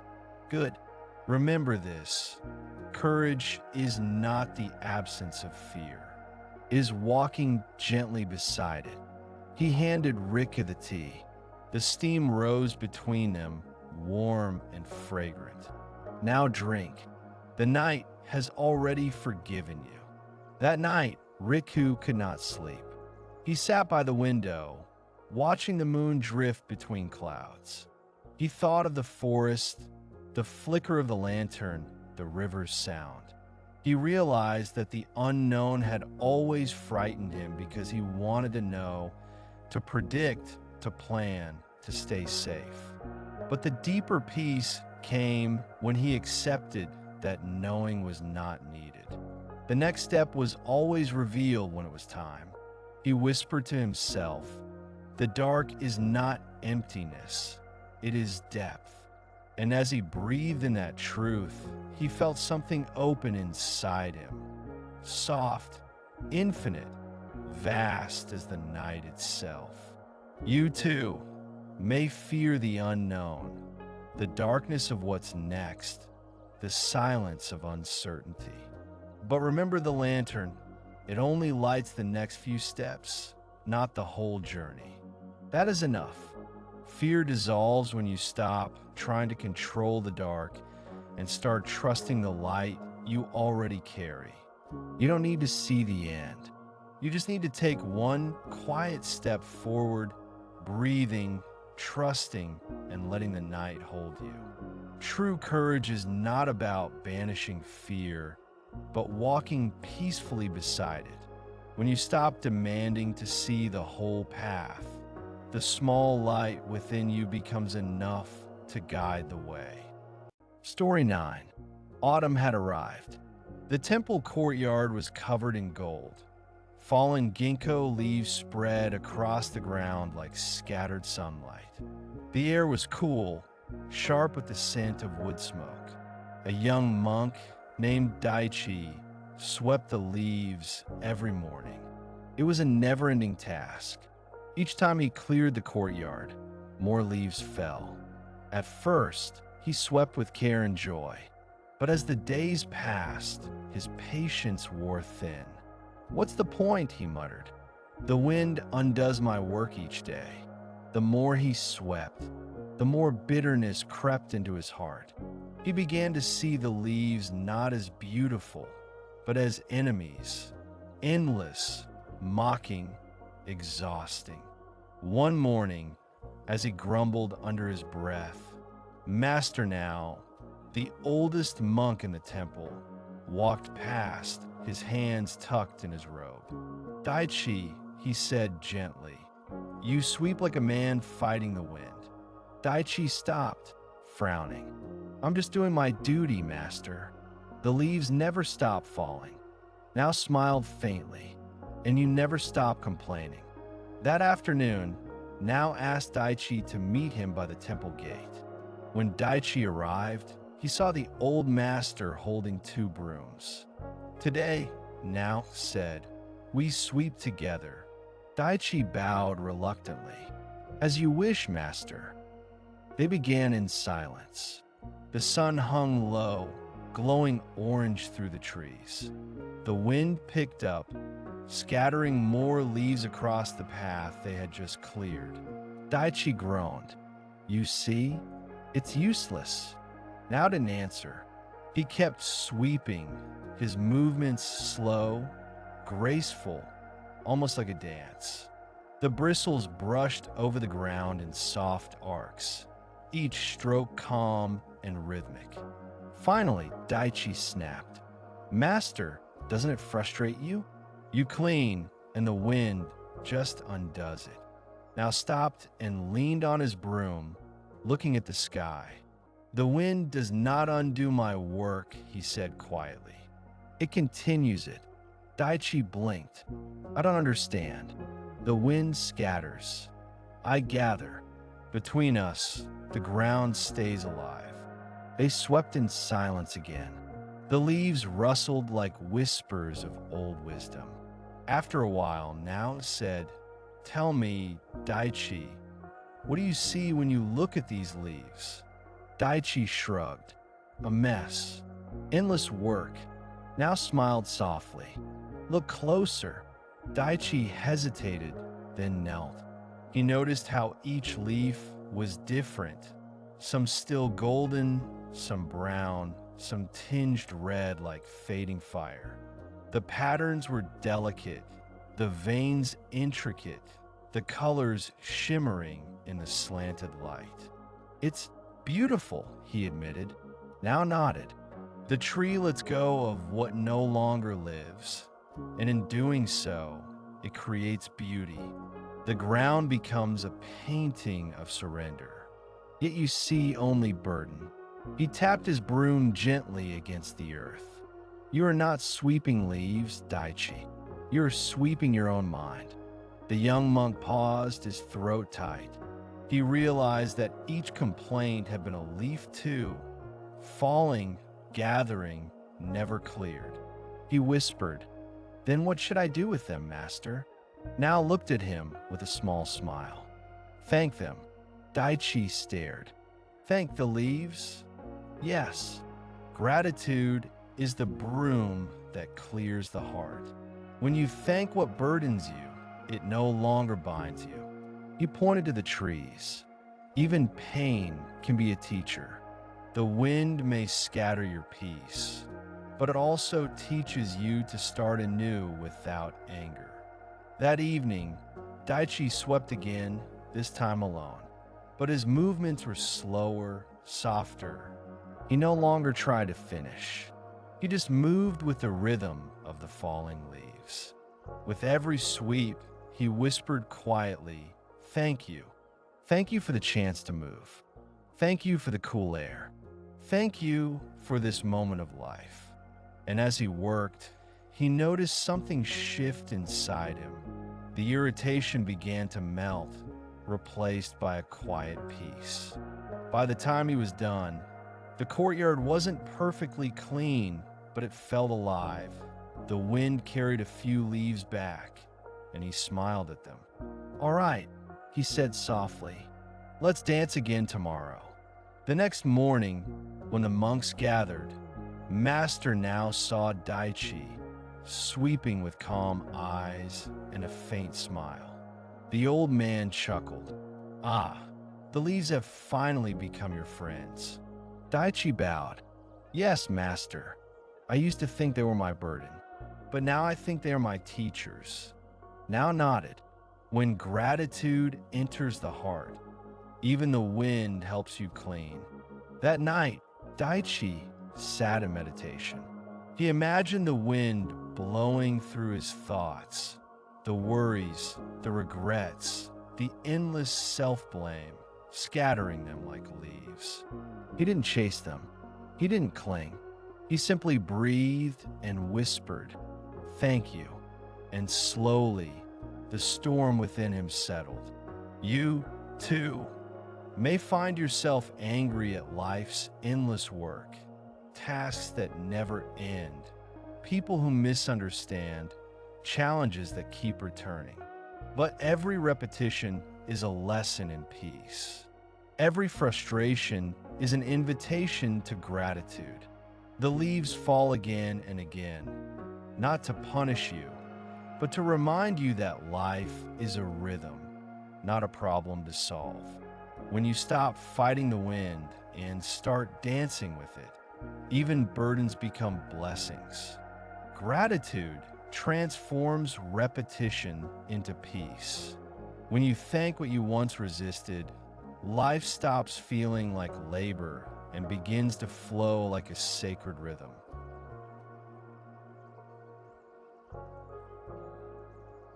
Story 10. The sun rose pale and golden over the mountains. Morning mist curled like breath through the temple gardens. The sound of bells drifted softly through the air, followed by the rustle of robes as monks began their morning chores. Among them was monk Edo, young, diligent, and respected for his discipline. But lately, he carried a quiet restlessness that no one could see. Every morning, he passed through the garden and paused near the pond where lotus flowers bloomed. There he saw her, a small white cat that had wandered into the temple weeks ago. She sat by the water's edge, calm, graceful, eyes bright like pearls. At first, Edo only watched her. Then he began bringing her food, bits of rice, crumbs of bread, scraps from the kitchen. She started to wait for him each day. Soon, he found himself looking forward to that small connection. Her presence, her quiet purring, the way she leaned against his robe before walking away. It was innocent, simple, but Deep inside, something began to cling. One morning, Ado arrived and found the cat gone. He called softly. He searched near the pond, behind the trees, under the steps. Nothing. A strange heaviness filled his chest. The calm of meditation, the rhythm of prayer, all of it seemed far away. All day, he couldn't focus. His thoughts circled around the same absence. What if she's hurt? What if she never returns? Why does this take so much? By evening, he finally went to see Master Shin, the abbot of the temple. Master, Ado said quietly, I think I've grown too attached. Eshin smiled gently. To what? A cat, Ado said, almost embarrassed. She used to come each morning. Today she didn't. I can't stop thinking about her. The old master nodded slowly. Ah, so you loved, and now you suffer. Ado frowned. But it's just a cat. Eshin shook his head. Nothing is ever just anything when the heart clings. The master poured tea into 2 cups and handed one to Ado. Do you know what this tea is? Ado looked down. It's sunshine. Eshin smiled. Yes, but what happens if I try to keep this tea forever? Refuse to drink it. Afraid it might be my last. Ado hesitated. It would go cold. Exactly, said Eshin, and I would never taste it. He sipped his tea, eyes half closed. Attachment is like that. You hold on so tightly, you miss the warmth of the moment. The next morning, Ado returned to the pond. The cat was still gone, but the garden was alive. Birds hopping through the grass, dragonflies hovering above the water, sunlight dancing on ripples. He sat cross-legged on a stone and breathed deeply. He realized that he had filled the silence with longing instead of gratitude. The cat had given him presence, but he had turned that presence into possession. He whispered to the wind, "Thank you for visiting my life, little one." He closed his eyes. The ache didn't vanish, but it softened, transformed into something gentle, almost sweet. Days passed. He stopped waiting at the pond, but every time he walked by, he bowed silently, honoring the memory like a teacher who had come and gone. Then one afternoon, as he sat under the cherry tree reading sutras, he heard a faint meow. He looked up. The white cat was there, sitting calmly at his feet, watching him. Ado smiled, heart swelling, but this time he didn't move to grab her or call her closer. He simply looked, breathed, and bowed. The cat blinked slowly, turned, and wandered off again into the garden. And Ado felt no loss, only gratitude. That evening, he went to Master Ashin again. She returned, Ado said, but this time, I didn't reach for her. Eshin smiled. And did you lose her? Ado shook his head. No, but I also didn't need her to stay. The master nodded. Now you have learned true love, love without holding. It is the way of all things. When you let the world come and go freely, nothing can be taken from you. That night, under the stars, Ado sat by the pond again. He watched the moonlight ripple across the water. He whispered inwardly, I do not need to keep what I love. I only need to love what I have while it's here. He finally understood that peace is not found in keeping, but in letting be. You too have held on to things, people, moments, memories, afraid to lose them. But everything you hold too tightly begins to fade faster, because love cannot breathe inside a closed fist. Let what comes come. Let what goes go. Your heart is not an owner. It is a garden, and everything that passes through it leaves a seed. The more you cling, the less you feel. The more you release, the deeper you love. To love truly is to let go. When you stop trying to possess what is beautiful and instead appreciate it as it passes, your heart becomes light, free, and full of gratitude.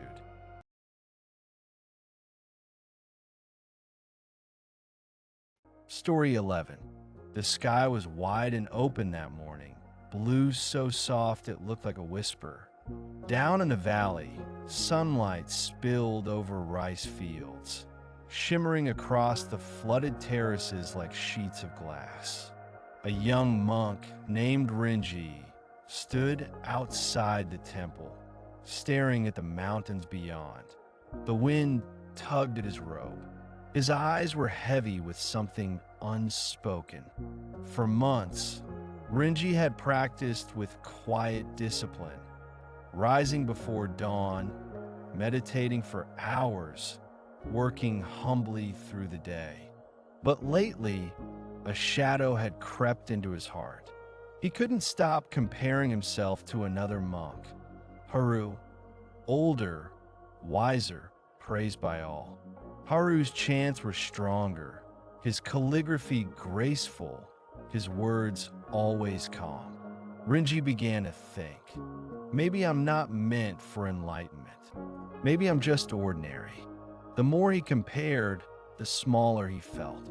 Each compliment Haru received felt like a cut, each silence like proof of his own lack. He began to avoid everyone, ashamed of his envy, resentful of his own heart. One afternoon, while cleaning the temple steps, Renji noticed Master Shin sitting nearby, feeding crumbs to a group of sparrows. The old monk smiled. Your brow is heavy today, Renji. What burdens your thoughts? Renji sighed. Master, why is it that others seem born for greatness while I remain? Nothing special. Shin chuckled softly. Ah, the disease of comparison. It visits every heart sooner or later. He pointed to the sparrows. Tell me, which bird sings better? Renji frowned. I don't know. They all sound different. Exactly, said the master. Yet none of them are trying to sound like the others. They sat quietly for a moment, watching the birds flutter and peck at crumbs. Shin spoke again, his voice slow and gentle. Once, when I was your age, I too envied another monk. He had a voice that could move an entire hall to tears. I tried to copy him, his tone, his rhythm, even his posture, but the more I imitated, the further peace drifted from me. He looked at Renji. One day, an elder asked me, why do you echo another song when the wind gave you your own? That night, I realized the goal of practice is not to shine brighter than others, but to clear the dust from your own light. Renji's gaze dropped. But what if my light is dim? The master smiled. Then polish it, not with pride, but with patience. Even a lantern with a weak flame can guide the lost in the dark. That evening, Renji walked to the garden. The moon had risen, full, glowing white above the black silhouettes of trees. He noticed something strange. Though the moon shone brightly, it never compared itself to the stars. It simply existed in its own rhythm. He sat by the pond, watching his reflection tremble on the surface. He whispered, perhaps I am enough, even if quiet. The wind rustled through bamboo, a sound like distant applause. He smiled for the first time in many days. Days turned into weeks. Renji stopped trying to copy Haru. He returned to his own rhythm, chanting softly, tending to the garden, meditating by the river. One morning, while sweeping, he heard another monk say, Renji's silence is peaceful. Being near him calms my mind. The word surprised him. not because they were praise, but because they described something he had not been trying to achieve. He realized that peace is contagious not through effort, but through authenticity. He whispered inwardly, "When I stop comparing, I return to myself." Later, he went to see Master Shin again. "Master," he said, "I finally understand. When I stopped chasing Haru's path, I found my own." The old monk smiled, eyes half closed. "And now, what do you see?" Rinji looked out toward the valley. The rice fields shimmered under the sun, every terrace reflecting the same sky. He said quietly, "Each field holds the same water, yet each shines differently. None need to compete." Shin nodded. "Yes, the same sky reflects in all, but the shapes differ. You have found your reflection. That is enlightenment enough for today." That night, Rinji sat beneath a lantern in his small room. The light flickered softly on the paper walls. He thought about Haru and felt no jealousy now, only gratitude. Haru's brilliance had been his teacher, showing him where his own light began. He realized that envy dissolves not through suppression, but through understanding. You don't stop comparing by denying others' gifts. You stop by remembering your own. You too might feel small when looking at others, their success, their calm, their beauty. But you're not meant to be their echo. You are meant to be your own note in the song of life. The flower does not envy the mountain. The river does not wish to be the sky. And yet, each completes the other. When you stop measuring yourself against others, peace returns, like water settling after the wind. Moral: comparison blinds you to your own light. You do not need to outshine anyone. You only need to shine authentically. Peace begins where imitation ends.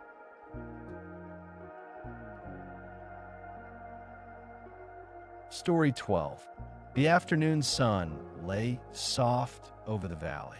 Crickets hummed, and a breeze moved lazily through tall grass near the temple gates. The sky was so clear it felt endless, like silence stretched across heaven. A monk named Hiro was returning from the town below, carrying a small bundle of rice and herbs. He had been asked to collect them for the temple kitchen, but his pace was slow, heavy. All morning, he had been praised by townspeople. They bowed to him, offered him tea, called him Holy One. Each word felt sweet. But as he walked, a strange pride began to grow. Small at first, then steady, like ivy creeping up a wall. He thought, "I have become respected. I am important. Even the people see it." When he reached the temple gate, he found Master Taro, the abbot, sweeping the steps. "Welcome back," the master said, smiling. "Was the journey peaceful?" "Yes, master," Hiro replied, bowing. "The townspeople treated me with great respect. It is good to see that our work inspires them." Taro nodded, his eyes calm. "Ah, you were seen." Hiro hesitated. "Yes, master." It felt uplifting. The master leaned on his broom and said quietly, "Then you must now wash it away." Hiro blinked. "Wash it away." Taro gestured toward the river path. "Take the bundle there. But before you return, rinse your feet in the stream. Let the water carry away everything you picked up in town. Not just the dust, but the praise." Hiro frowned, unsure if he understood. "The praise." "Yes," the master said. "Dust is harmless until you let it settle. Pride is the same." So Hiro walked down the hill toward the river. The path was lined with wildflowers, and a late sun shimmered on the water like melting gold. He placed his bundle on a rock and stepped into the shallow stream. The water was cool, flowing gently around his ankles. He stood there for a while, watching the current curl around his feet. He thought of the townspeople's words, the compliments, the smiles, the feeling of being someone. And he realized it wasn't their words that troubled him. It was how tightly he had held on to them. The river didn't hold the sunlight. It reflected it and let it pass. He whispered, "I must learn to be like this river." As he stood there, an old farmer appeared upstream, balancing a wooden bucket on his shoulder. The man saw Hero and smiled. "The water's kind today," he said, "but it will rise soon. You'd better not linger too long." Hero bowed politely. "Thank you, elder." The farmer chuckled. "You monks always thank me, but it is I who should thank you. Every morning when your temple bell rings, it reminds me to stop worrying and breathe. I'd be lost without that sound." Hero felt warmth in his chest. Not pride this time, but humility. He smiled. "Then perhaps we remind each other to breathe." The farmer laughed softly and continued on his way. Hero stayed for a few minutes longer, letting the water wash over his feet. The sound of the stream became the sound of the world, constant, unpretending, pure. When he stepped out, his mind felt lighter. The words of praise had melted away, replaced by gratitude.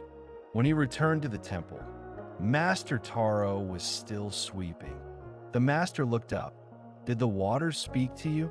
Hero bowed deeply. "Yes, master. It told me that reflection is not possession. Light touches everything but clings to nothing." Taro smiled.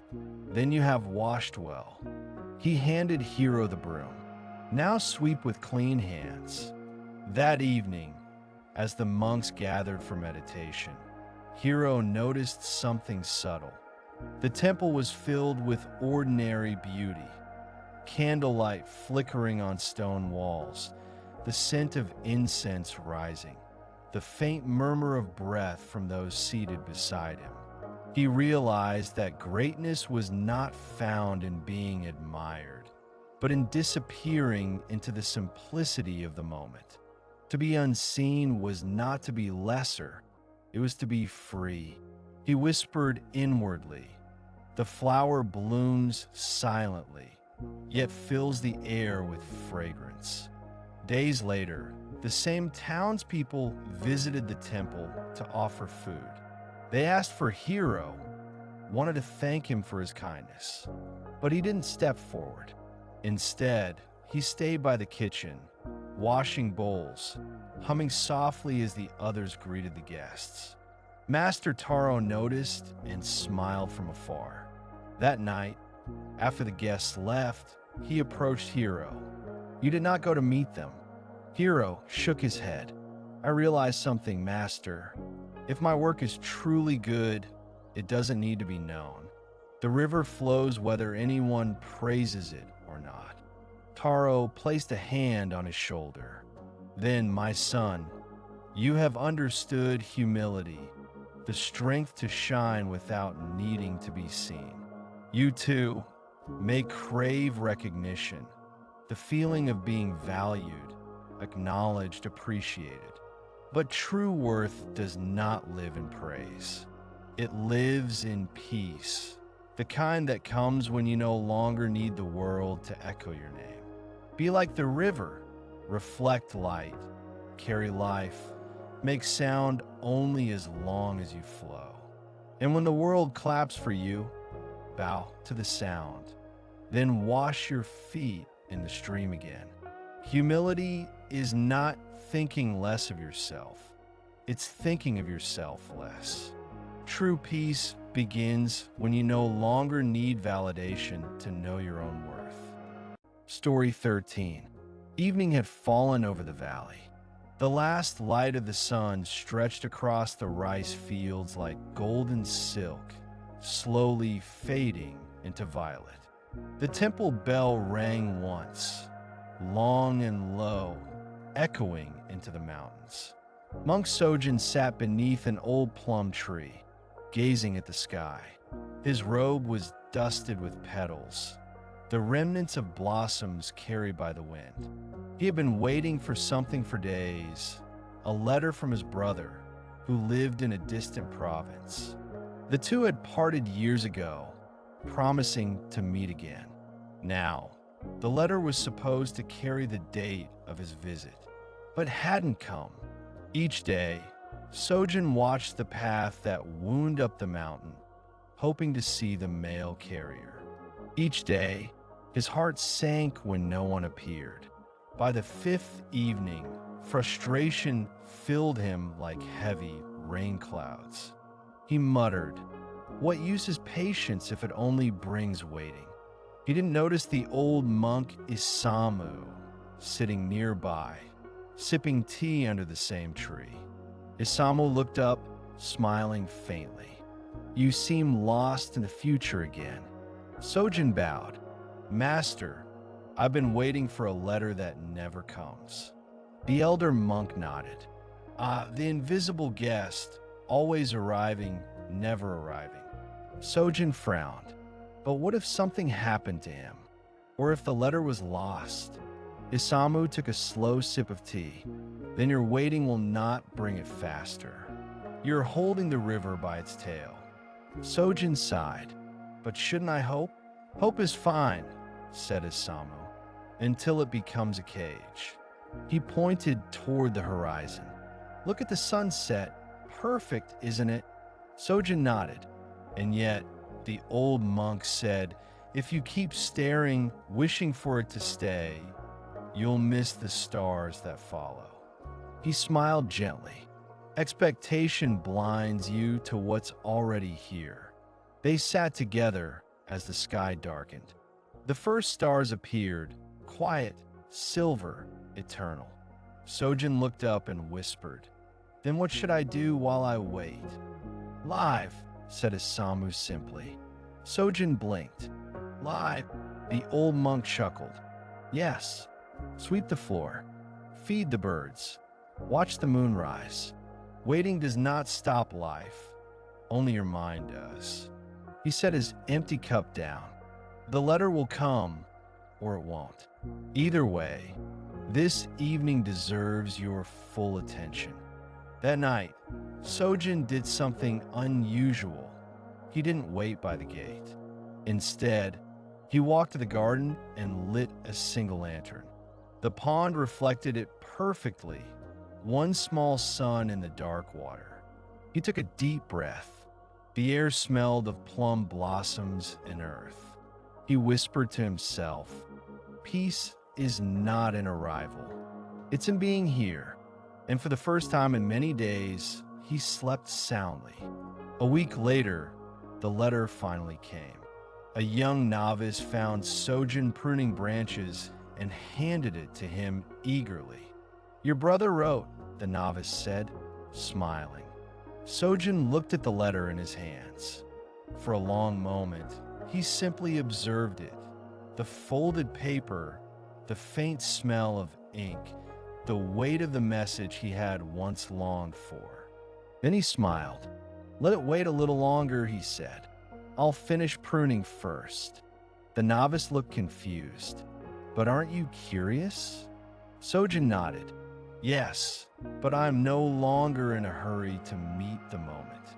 It will open itself when I'm ready." Later that evening, he finally read it under the same plum tree. The letter said his brother would not come. His journey had been delayed for another year. Sojin smiled softly, no disappointment in his eyes. He folded the letter and placed it under a stone beside the tree. "So even this has come to teach me something," he whispered. At that moment, a wind stirred. Blossoms fell all around him, covering the letter in white petals. He realized the beauty he had missed while waiting, the silent generosity of the present. That night, When Isamu passed by the courtyard, he saw Sojin sitting under the moonlight, calm and still. The old monk asked, "Did the letter come?" Sojin nodded. "Yes, master." It said, "Not yet." Isamu smiled. "A good message. One of life's favorite phrases." Sojin laughed softly. "It used to frustrate me. Now I think it's just another way of saying, 'Be here.'" The old monk nodded. "Exactly. Not yet means now. You, too, may find yourself waiting for answers, for change, for someone to return, for peace to arrive. But the truth is simple. Life is never late. Everything unfolds in its season. Every silence carries meaning. Every "not yet" is an invitation to presence. When you stop demanding arrival, you discover that peace was never in the letter. It was in your waiting heart all along. Peace is not in what you're waiting for. It's in what you're missing while you wait. When you release expectations and meet the present fully, every moment becomes arrival.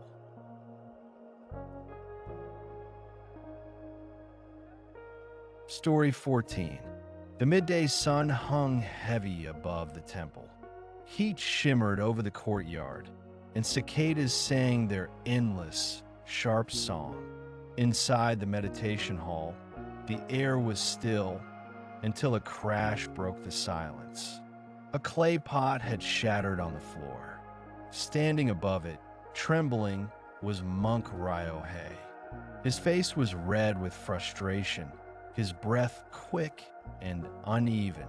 Another monk, Kin, knelt beside the broken pieces. "It's all right, brother. It was an accident." Ryohei clenched his fists. "No, you startled me while I was carrying it. You made me drop it." Kin bowed his head. "Then forgive me." But Ryohei's anger didn't soften. "Forgive? You're careless. You always rush. You never." Before he could finish, a calm voice interrupted.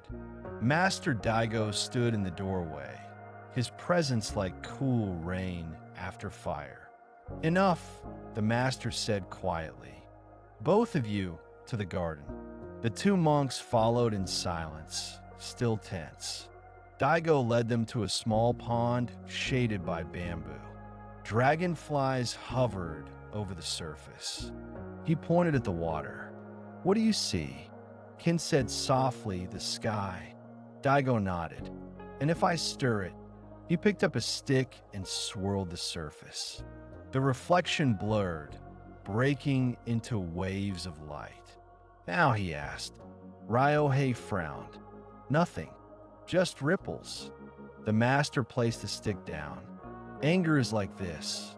When stirred, the mind can no longer reflect truth.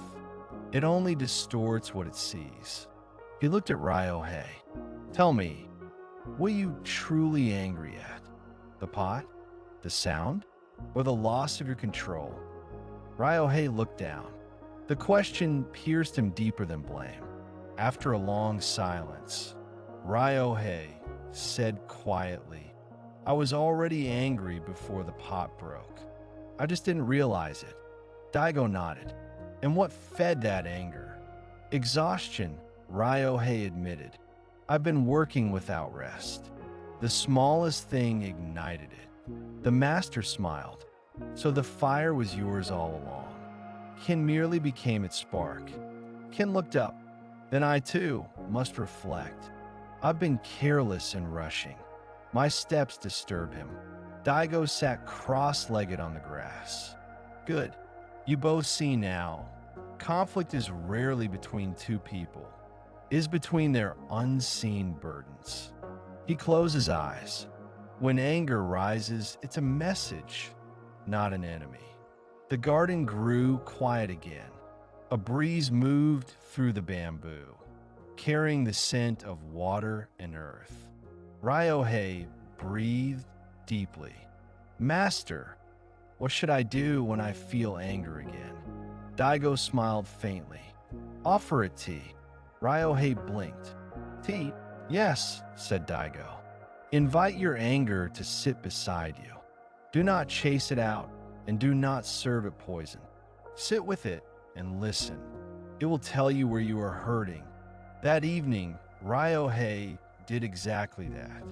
He sat alone in his cell with a small cup of tea. His anger still flickered, not as fire, but as a faint ember. He placed a second cup on the floor beside him. You may sit here, he whispered. Then he breathed slowly.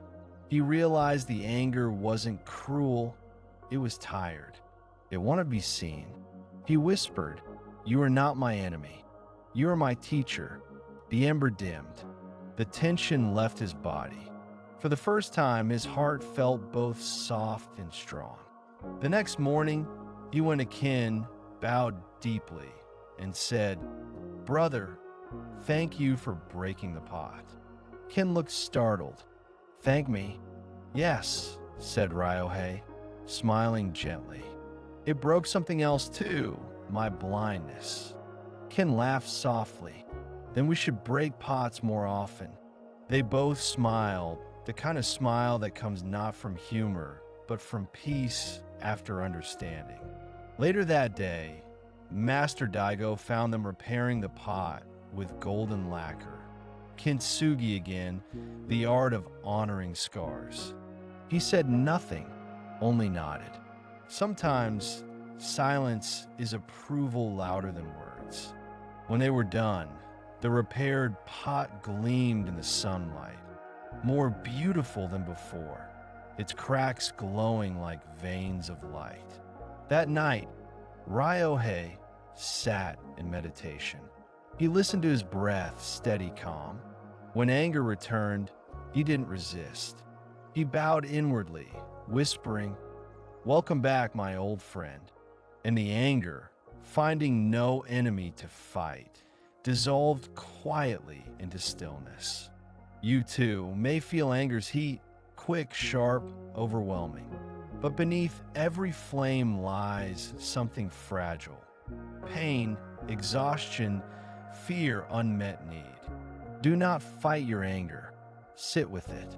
Offer it tea. Let it speak before it burns. When heard, even fire becomes light. Anger is not an enemy to destroy, but a teacher asking to be understood. When you stop reacting and start listening, even flames can illuminate the heart. Story 15. A soft morning mist hung over the valley like a veil. The temple's bell rang once, long and slow. Its sound echoed through the pine trees, rippling out into the pale blue sky. Near the edge of the temple grounds, Monk Ren was tending the small garden where he had planted rows of chrysanthemums. They had bloomed for years, brilliant yellow in autumn, their fragrance carried by the wind like incense. But this season, most of the flowers had withered early. Their petals lay brown on the soil. The stems drooped. The once lively patch of color now looked like a graveyard of beauty. Rin knelt beside them, heart heavy. I cared for you every morning, he whispered. Why did you fade so soon? He tried watering them again, trimming the wilted stems, loosening the soil, but nothing revived them. When Master Aya, the elder nun who oversaw the gardens, came by, she found him kneeling there, his face full of sorrow. You grieve the flowers, she said softly. Rin nodded. They bloomed so beautifully, and now they're gone. Aya smiled faintly. Gone? Look closer. Rin frowned, confused. There's nothing left but decay. Aya crouched beside him and touched the soil. Do you see this? She said, pointing at the brown petals scattered on the ground. This is not death. This is returning. She lifted a handful of soil and let it fall slowly through her fingers. The flowers are not gone, Ren. They are becoming the soil that will feed next year's bloom. Rin looked down, silent. The idea sank into him like water into roots. "But I miss their color," he whispered. Aya smiled. "Missing is part of love, but clinging is not." Later that day, Rin went to the river that ran behind the temple. He sat on a rock, watching leaves drift past, red, gold, brown, carried by the current. He noticed how none of the leaves resisted the water. Each floated freely, turning, spinning, and finally disappearing downstream. He whispered to himself, "They do not mourn their trees." A soft breeze brushed his face. The air smelled faintly of pine and rain. He realized that his sadness wasn't wrong, but his belief that loss meant failure was. The flowers had fulfilled their purpose completely. Their falling was not the end, it was continuation. That evening, as the sun set, he walked through the garden again. The wilted chrysanthemums glowed faintly in the golden light. He knelt beside them and bowed deeply. "Thank you," he whispered, "for your beauty, for your impermanence, for reminding me that endings are also offerings." Aya passed by quietly, carrying a basket of herbs. She paused and said, "You are learning to see the whole circle." Rin looked up. "The circle?" "Yes," she said. "Birth, bloom, fade, fall. It is not a line from beginning to end. It is a wheel that keeps turning. Peace comes not from freezing it, but from moving with it." Months passed. Winter covered the temple in snow. The garden lay silent, the soil sleeping beneath a white blanket. Rin still visited often. He would sit by the frozen ground, not with sadness now, but with gratitude. One morning, as the snow began to melt, he saw the smallest green shoots pushing through, fragile yet determined. He smiled. "Welcome back, old friends." He understood now. Nothing he loved was ever truly lost, only transformed. That spring, when the flowers bloomed again, their colors seemed brighter than ever. Rin placed a single blossom on the altar during morning prayer. Master Aya approached him and said, "Your heart has bloomed too." Rin bowed deeply. "The flowers taught me," he said. "When they fell, I fell with them. When they rose, I did too." Aya nodded. "This is the wisdom of impermanence. Not sadness, but renewal." That night, as Rin sat in meditation, he thought of everyone and everything he had lost in life. Friends, family, even moments that would never return. He no longer resisted the ache. He breathed it in and let it flow out. He realized that grief, too, was love, just love changing form. He whispered to himself, "What falls returns. What ends begins again." The wind moved through the temple, rustling paper lanterns softly. It sounded almost like laughter. You too may struggle with loss of people, dreams, or time itself. But remember, what fades is not gone. It is only moving into another form, another rhythm. The flower does not die when it drops its petals. It prepares for another spring. Do not cling to what was. Bow to it, thank it, and let it go. Because in that release, you create space for new life to bloom. Loss is not the end, but transformation. When you accept the falling of petals as part of life's rhythm, you discover that nothing truly dies. It only changes form. Story 16. The evening air was cool and fragrant with the smell of wet earth. Rain had just passed, leaving droplets clinging to bamboo leaves and the sound of dripping water echoing through the courtyard. In the library of the temple, Monk Haruto sat surrounded by scrolls. The candlelight flickered, casting long shadows over the ancient wooden shelves. He was studying a difficult Zen text, a teaching about emptiness and form. He had read the same line 100 times, but still couldn't understand it. His mind was loud, full of thoughts colliding like stones in a river. He muttered to himself, "If form is emptiness and emptiness is form, then what am I supposed to do with that?" His frustration grew. He reached for another scroll, then another, hoping one would explain the other. But each only deepened his confusion. Finally, he sighed, pressing his palms to his temples. "I can't think my way through this." At that moment, Master Haku, the temple librarian, appeared silently in the doorway, as if materializing from the candle's shadow. "Your thoughts are making more noise than the rain," the old monk said gently. Haruto bowed.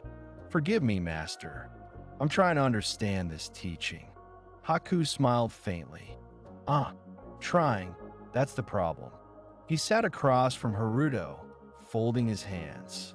"Tell me," he said, "what happens when you stir a cup of tea too long?" Haruto frowned. "It spills, and the more you stir, the more it cools, and the taste changes." The old monk nodded. "The mind is the same. When you stir thoughts endlessly, you lose the flavor of truth." He picked up one of the scrolls and set it aside. "Close the books for now. Come with me." They walked outside, the air cool against their faces. The moon hung pale above the dark hills, reflected perfectly in a puddle near the steps. Haku pointed at the reflection. "Look at the moon in the water. If you strike the surface, what happens?" "It breaks," Haruto said. "Yes." The image vanishes, but the moon remains untouched. The mind is the same. Confusion doesn't destroy truth. It only disturbs the reflection. He looked at Haruto. "So stop striking the water." They sat on the temple steps together in silence. The sound of crickets filled the night, steady and rhythmic. Haruto's thoughts still churned, but he began to notice them, one by one, rising and fading like raindrops hitting a pond. He realized that every thought he had was simply movement, not meaning. He took a deep breath. The tension in his chest loosened. After a while, he whispered, "So, I should stop thinking altogether." Haku chuckled. "You can no more stop thinking than you can stop breathing. But you can stop believing every thought that arises." He tapped Haruto's chest lightly. "The truth you seek is not in the noise. It's beneath it." The next morning, Haruto returned to the library, but this time he didn't rush to read. He simply sat. The scroll lay open before him, the same one that had frustrated him the night before. He read the words slowly, then closed his eyes. He let the meaning come on its own, without chasing it. After some time, something inside him clicked, not as an explanation, but as understanding. He whispered, "Oh, it's not about thinking, it's about seeing." Later that day, he told Master Haku, "I think I understand now. Form is emptiness. Emptiness is form. It means that everything I see and everything I feel is both real and not fixed. It exists, but it's always changing. Nothing needs to be grasped." The old monk smiled. "Good. You have tasted the tea at last." Haruto laughed softly, "And I didn't even need to stir." Haku nodded. "Exactly. When the water is still, even the mud settles by itself." That night, Haruto meditated by the pond. The moon reflected on the surface again, whole, steady. A breeze passed, rippling it for a moment. But soon the image returned, calm as ever. He whispered, "The mind is the pond. Thoughts are the ripples. Peace is simply waiting for them to fade." And he breathed deeply, letting the ripples of thought rise and fall without chasing them. The air was cool, the night still, and his heart clear. You, too, may find yourself lost in overthinking, replaying, analyzing, trying to solve every piece of life like a puzzle. But peace doesn't come from solving. It comes from stopping. Let the water settle. Let your thoughts find their own stillness. When a mind grows quiet, truth reflects itself without effort. You don't have to understand everything to be at peace. You only have to stop disturbing what already knows how to be clear. The mind becomes peaceful not through control, but through stillness. When you stop chasing answers, wisdom rises naturally, like the moon reappearing when the water grows calm. Story 17. A bright morning broke over the temple grounds. The mist lifted from the hills, and the sound of a stream trickled softly through the bamboo grove. Birds sang in short bursts, chirps that rose, vanished, and returned again like fragments of a forgotten song. Monk Keiji was walking with a basket of vegetables from the garden when he tripped over a root and dropped everything. Carrots, onions, and radishes rolled across the dirt. He sighed loudly. How unlucky. At that exact moment, a young novice named Rin appeared from behind a tree, holding firewood. "Brother Keiji," he said, "I'll help you." Together they gathered the scattered vegetables. As Rin placed the last radish in the basket, he said, "You know, this root you tripped on wasn't bad luck. It's the same one that holds the slope from sliding. Without it, the whole path might collapse." Keiji frowned. "Maybe so, but my knee still hurts." Rin smiled gently. "Pain and luck are not enemies. Sometimes they walk hand in hand." Later that afternoon, Keiji brought the basket to the temple kitchen. He told the story to Master Junpei, the cook, still irritated.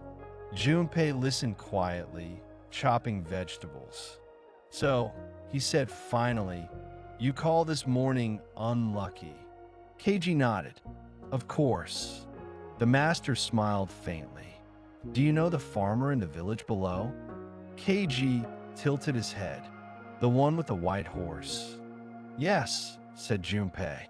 "Years ago, that horse ran away. Everyone said it was terrible misfortune. But a week later, it returned, bringing with it a herd of wild horses. The villagers said, 'How lucky.'" He paused, cutting an onion clean in half. Then his son broke his leg, taming one of the wild horses. Everyone said, "How unlucky." But when soldiers came to recruit men for war, the son was spared because of his leg. Everyone said, "How lucky." Junpei looked up. "Tell me, Keiji, at what point in that story was the man truly lucky or unlucky?" Keiji smiled reluctantly. "I suppose at no point. Each event changed with the next." The master nodded. "Exactly.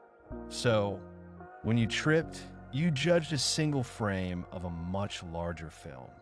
You mistook a moment for the whole movie." That evening, Keiji sat by the river. He watched how the water flowed over rocks, fast in one place, slow in another. Sometimes it splashed, sometimes it stilled.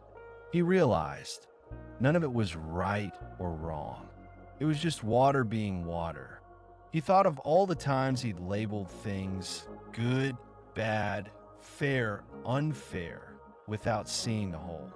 He whispered to himself, "Maybe life doesn't need my opinion. Maybe it only needs my awareness." The thought brought an unexpected calm, the kind that feels like silence beneath noise. The next morning, the Abba asked Keiji to deliver food to the same village where the story's farmer had lived. On the way, rain began to fall, hard, relentless. The path turned to mud, his robes soaked. He was about to curse his luck when he saw two farmers struggling to save their harvest from the storm. He dropped his bundle and ran to help them. Together, they covered the grain sacks with tarps before the water flooded the field. When the rain stopped, one of the farmers clasped his hands in gratitude. "If you hadn't come by, everything would have washed away. You saved us." Keiji smiled quietly. I suppose the rain wasn't so unlucky after all. That night, back at the temple, he told Master Junpei what had happened. The old cook laughed. "Ah, so the root and the rain were working together the whole time." Keiji chuckled. "It seems the universe has better timing than I do." Junpei nodded. "That's why the wise do not label the moment. They let it speak for itself." In the following days, Keiji began practicing this new awareness. Whenever a problem arose, he would simply say, "Let's see where this goes." When joy came, he said the same thing. When pain returned, still the same. He no longer rode the highs or lows. He simply watched the wave move. And in that watching, a deep peace began to bloom, steady, quiet, unshaken. You too may find yourself judging life too soon, calling things good or bad, blessings or curses. But remember, you are only seeing one frame of an endless film. What seems painful now may be preparing the ground for something beautiful later. What feels lucky now may carry lessons yet unseen. When you stop labeling and start observing, life unfolds with its full intelligence, unhurried, complete, whole. Nothing is truly good or bad until the story ends. And even then, life keeps rewriting itself. When you let go of judgment, you stop arguing with reality and start living in harmony with it.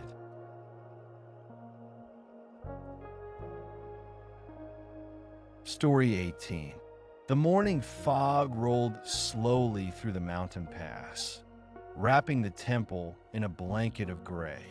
The bell hadn't rung yet, but the world already felt awake, alive with the hum of crickets, the whisper of wind, and the faint crackle of incense burning in the hall. Inside the kitchen, Monk Erida stood stirring rice over the fire. His brow was furrowed, though the meal was simple, rice and herbs. He couldn't help but think about the banquet he'd seen in the village 2 days earlier. Golden sweets, roasted fish, fruits gleaming with honey. He could still taste them in his mind. The villagers had offered him a small bowl, and though it had been delicious, it had left behind a craving he couldn't shake. As he stirred the rice, he muttered, "How plain this is. Every day the same." At that moment, Master Jin, the temple's cook and elder monk, entered quietly. He watched Erida for a moment, then said, "You stir as if the rice has wronged you." Erida sighed. "Master, don't you ever tire of eating the same thing? Day after day, nothing changes." Jin smiled faintly. "The taste doesn't change, but perhaps you do." Erida frowned. "I only wish for something better." The master picked up a bowl and scooped a small portion of rice. He tasted it thoughtfully. "Better," he said, "is the most dangerous word in the language." Erida blinked. "Why?" "Because it keeps your mind hungry," Jin said, "even when your body is full." He sat by the window. "Once, I spent a whole season chasing better.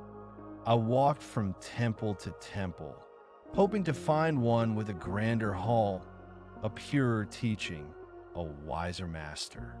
But each time I arrived, I found only myself again, still unsatisfied. He looked up, eyes kind. The rice was never the problem. My wanting was. Later that day, Jin asked Erida to walk with him to the nearby stream to fetch water. The path wound through cedar trees, sunlight dripping through the branches. At the stream, the master dipped his bucket into the clear water and said, "Tell me, Erida, what does the water lack?" Erida stared into it. "Nothing. It's pure." "Then why," Jin asked, "does it flow endlessly?" Erida thought for a moment. "Because that's its nature." The master nodded. "Yes, but it doesn't flow out of greed, only out of being. When it meets stones, it doesn't curse them.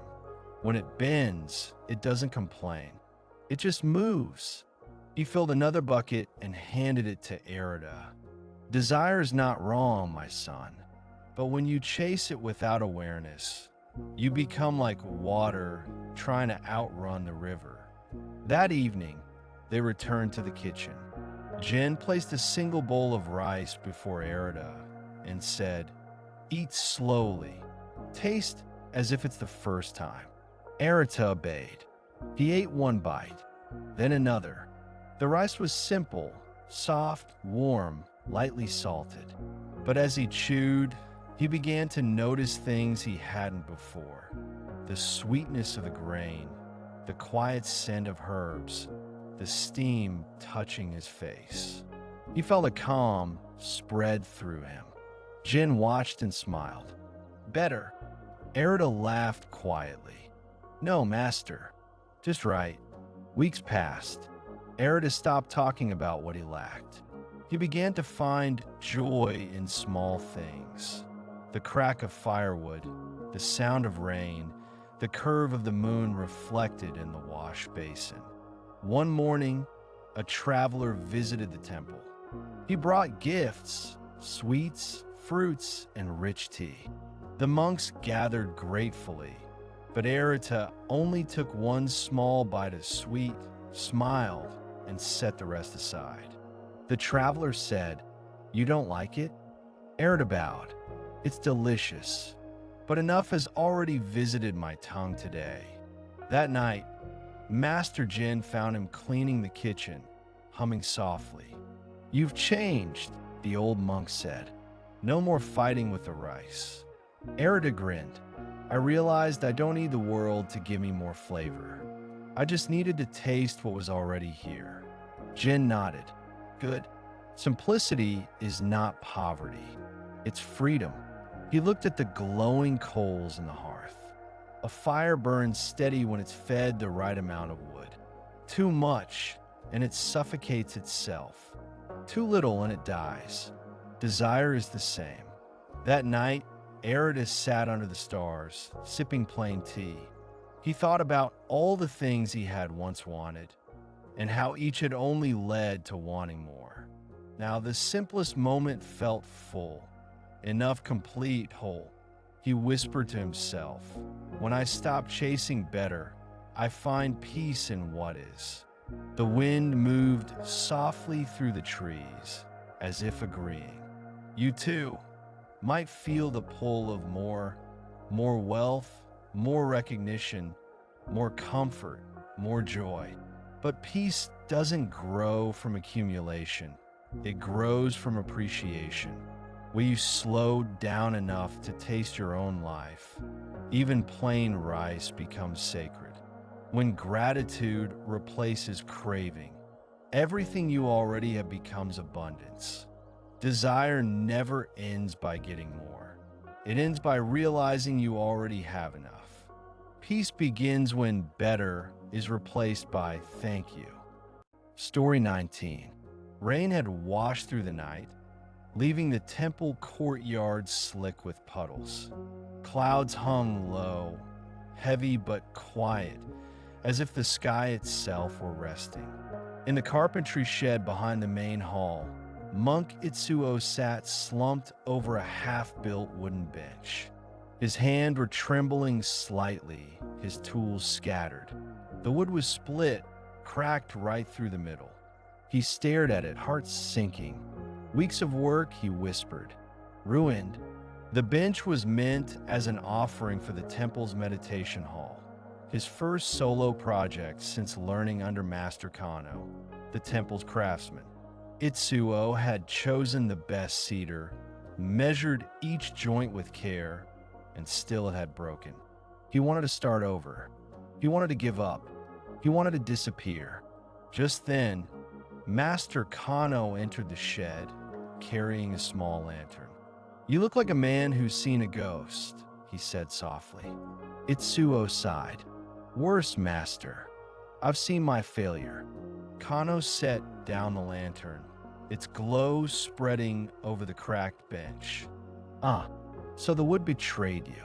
No, Itsuo said bitterly. I betrayed the wood. Kano chuckled quietly.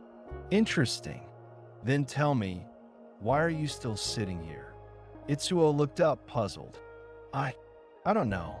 Maybe I'm hoping to figure out what I did wrong. The master nodded. Good. You see, most men run from their mistakes. Few sit beside them long enough to listen. He placed a hand on the broken bench. The wood has something to teach you. Itsuo frowned. What can a piece of broken wood teach? Kano smiled. Everything, if you stop calling it broken. He took up a small chisel and began gently tracing the crack. This piece split because you tightened one side too soon. You forced the joint before it was ready. He looked up. Patience, Itsuo. Even wood needs time to breathe. Itsuo sighed. I always rush. I wanted it to be perfect. Kano nodded. Perfection is impatience wearing a mask. He set the tool down and said, You think this bench is ruined. But look closely.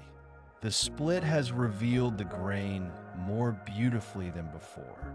The flaw is the truth of the wood, not its failure. Later that day, Kano showed Itsuo how to repair the bench using a thin strip of darker cedar inlaid into the crack. We call this shinsei tsugi, he said. New life joinery. You don't hide the flaw. You honor it. As they worked, Itsuo's hands began to steady. The rhythm of the tools became meditation. Scrape, breathe, sand, breathe. By evening, the bench was whole again. The dark inlay glowed warmly against the lighter wood, a scar that looked like art. Kano smiled. Now it holds more truth than before. Itsuo bowed deeply. Thank you, Master. I thought failure ended the work. I didn't know it could begin it. Weeks later, the bench was placed in the meditation hall. During evening practice, Itsuo sat upon it for the first time. He closed his eyes and breathed deeply, feeling the smooth surface under his palms. The crack was still there, visible, honest, and yet it gave him peace. He realized that his fear of failure had come from believing peace existed only in success. But peace was also here, in the learning, in the humility, in the imperfection that made the work alive. He whispered to himself, though it did not fail me, it showed me where I was still forcing life to obey. That night, after meditation, Master Kano joined him at the bench. Tell me, he said, what have you learned from this? Itsuo smiled. That mistakes are not punishment. They are practice. Kano nodded. Yes, the universe has 1,000 ways to teach softness. Breaking things is just one of them. They both laughed quietly, the kind of laughter that carries no pride, only understanding. You, too, might carry the sting of failure, a dream that cracked, a plan that didn't hold, a hope that splintered under pressure. But failure isn't the end of the path. It is the path. Every mistake reveals something hidden, a weakness to strengthen, a truth to honor, a humility to learn. When you stop seeing failure as a verdict and start seeing it as a teacher, it becomes part of your peace. Don't throw away your broken work. Repair it. Learn from it. Sit beside it, because the cracks are where wisdom breathes through. Failure is not the opposite of success. It is the soil where wisdom grows. When you stop hiding your flaws and learn from them, even the broken would become sacred.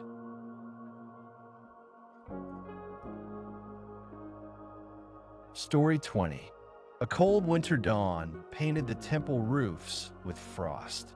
The sky was pale, the world hushed. Even the birds had not yet begun to sing. In the meditation hall, candles flickered faintly. The monks sat in rows, perfectly still, except for Elder Monk Hyo, who stood near the window, gazing out at the mountains. His breath fogged the glass. Hyo had lived in the temple for over 60 years. He had seen countless monks arrive and leave, seekers of peace, power, and wisdom. Many came with fire, most left with questions. But now, nearing the end of his life, Hyo's eyes were soft and clear, like still water. That morning, a young novice named Toma approached him quietly. "Master," Thomas said, bowing deeply, "you have practiced Zen longer than anyone here. What have you learned after all these years?" Hyo smiled faintly. "To breathe." Toma looked puzzled. Just that, Hyo said, "and to stop trying to improve what was never broken." They sat together by the window as the first light spilled across the valley. Toma hesitated. "But Master," I still struggle. "My mind wanders. I doubt. I overthink. How can I find true stillness?" Hyo took a slow sip of tea before answering. "You cannot find stillness. You can only stop disturbing it." He gestured toward the mountains outside. "Do you see those peaks? They look still, but they are alive, full of wind, snow, and stone. Stillness is not the absence of movement. It's the absence of resistance." Toma nodded slowly, but the confusion in his eyes lingered. "How do I live without resisting?" Hyo smiled. "Stop dividing your life into what should be and what shouldn't. Let each moment arrive and leave on its own." Later that day, Hyo took Toma on a walk through the forest. The snow crunched softly under their sandals. A cold wind whispered through bare branches. They stopped by a frozen pond. Hyo pointed to the ice. "Tell me what you see." "Stillness," Toma said. Hyo tapped the ice with his walking stick. Beneath the frozen surface, water rippled faintly. "And what moves under the stillness?" "The water," Toma said. "Exactly," Hyo said. "Silence is not empty. It's full of life waiting to be heard." He looked at the novice kindly. "When you sit in meditation, don't try to erase your thoughts. That is like freezing the pond. Instead, notice the movement underneath without disturbing it." That night, Toma sat alone in the meditation hall. Snow fell outside in slow, weightless flakes. The world glowed in silence. At first, his mind wandered, thoughts about tomorrow, memories of home, worries about the future. He didn't chase them away. He just watched them drift, light as snowflakes melting before they touched the ground. Then came a moment when everything simply stopped, not because he forced it, but because there was no need to think anymore. The sound of the wind became his breath. The flicker of the candle became his heartbeat. The line between him and the world vanished. He whispered softly, "There is nothing to release, only the illusion that I was holding." The next morning, Kyo found him still sitting there, calm and radiant. The old monk smiled. "Ah, you met silence." Toma opened his eyes slowly. "It wasn't what I expected. It wasn't empty. It was everything." Kyo nodded. "That is true release. Not pushing away or pulling closer. Just being. The mountain does not cling to the sky. The sky does not resist the mountain. Yet together, they make the horizon." As years passed, Toma became a teacher himself. He often shared Kyo's lesson with younger monks.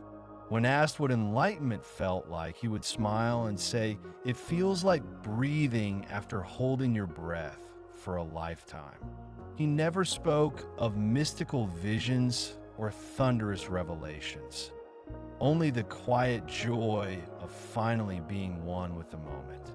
You, too, may be searching for stillness, trying to silence the noise, control the chaos, or fix what feels broken. But true peace is not earned through effort. It's revealed through surrender. You don't have to master your mind. You only have to stop believing every thought that passes through it. When you let life be as it is, when you stop pushing and pulling, fearing and forcing, you'll discover what the old monk meant. Stillness was never missing. You just stopped listening long enough to feel it. Stillness is not something you create. It's what remains when you stop interfering with the moment. When you allow everything to be exactly as it is, peace reveals itself naturally.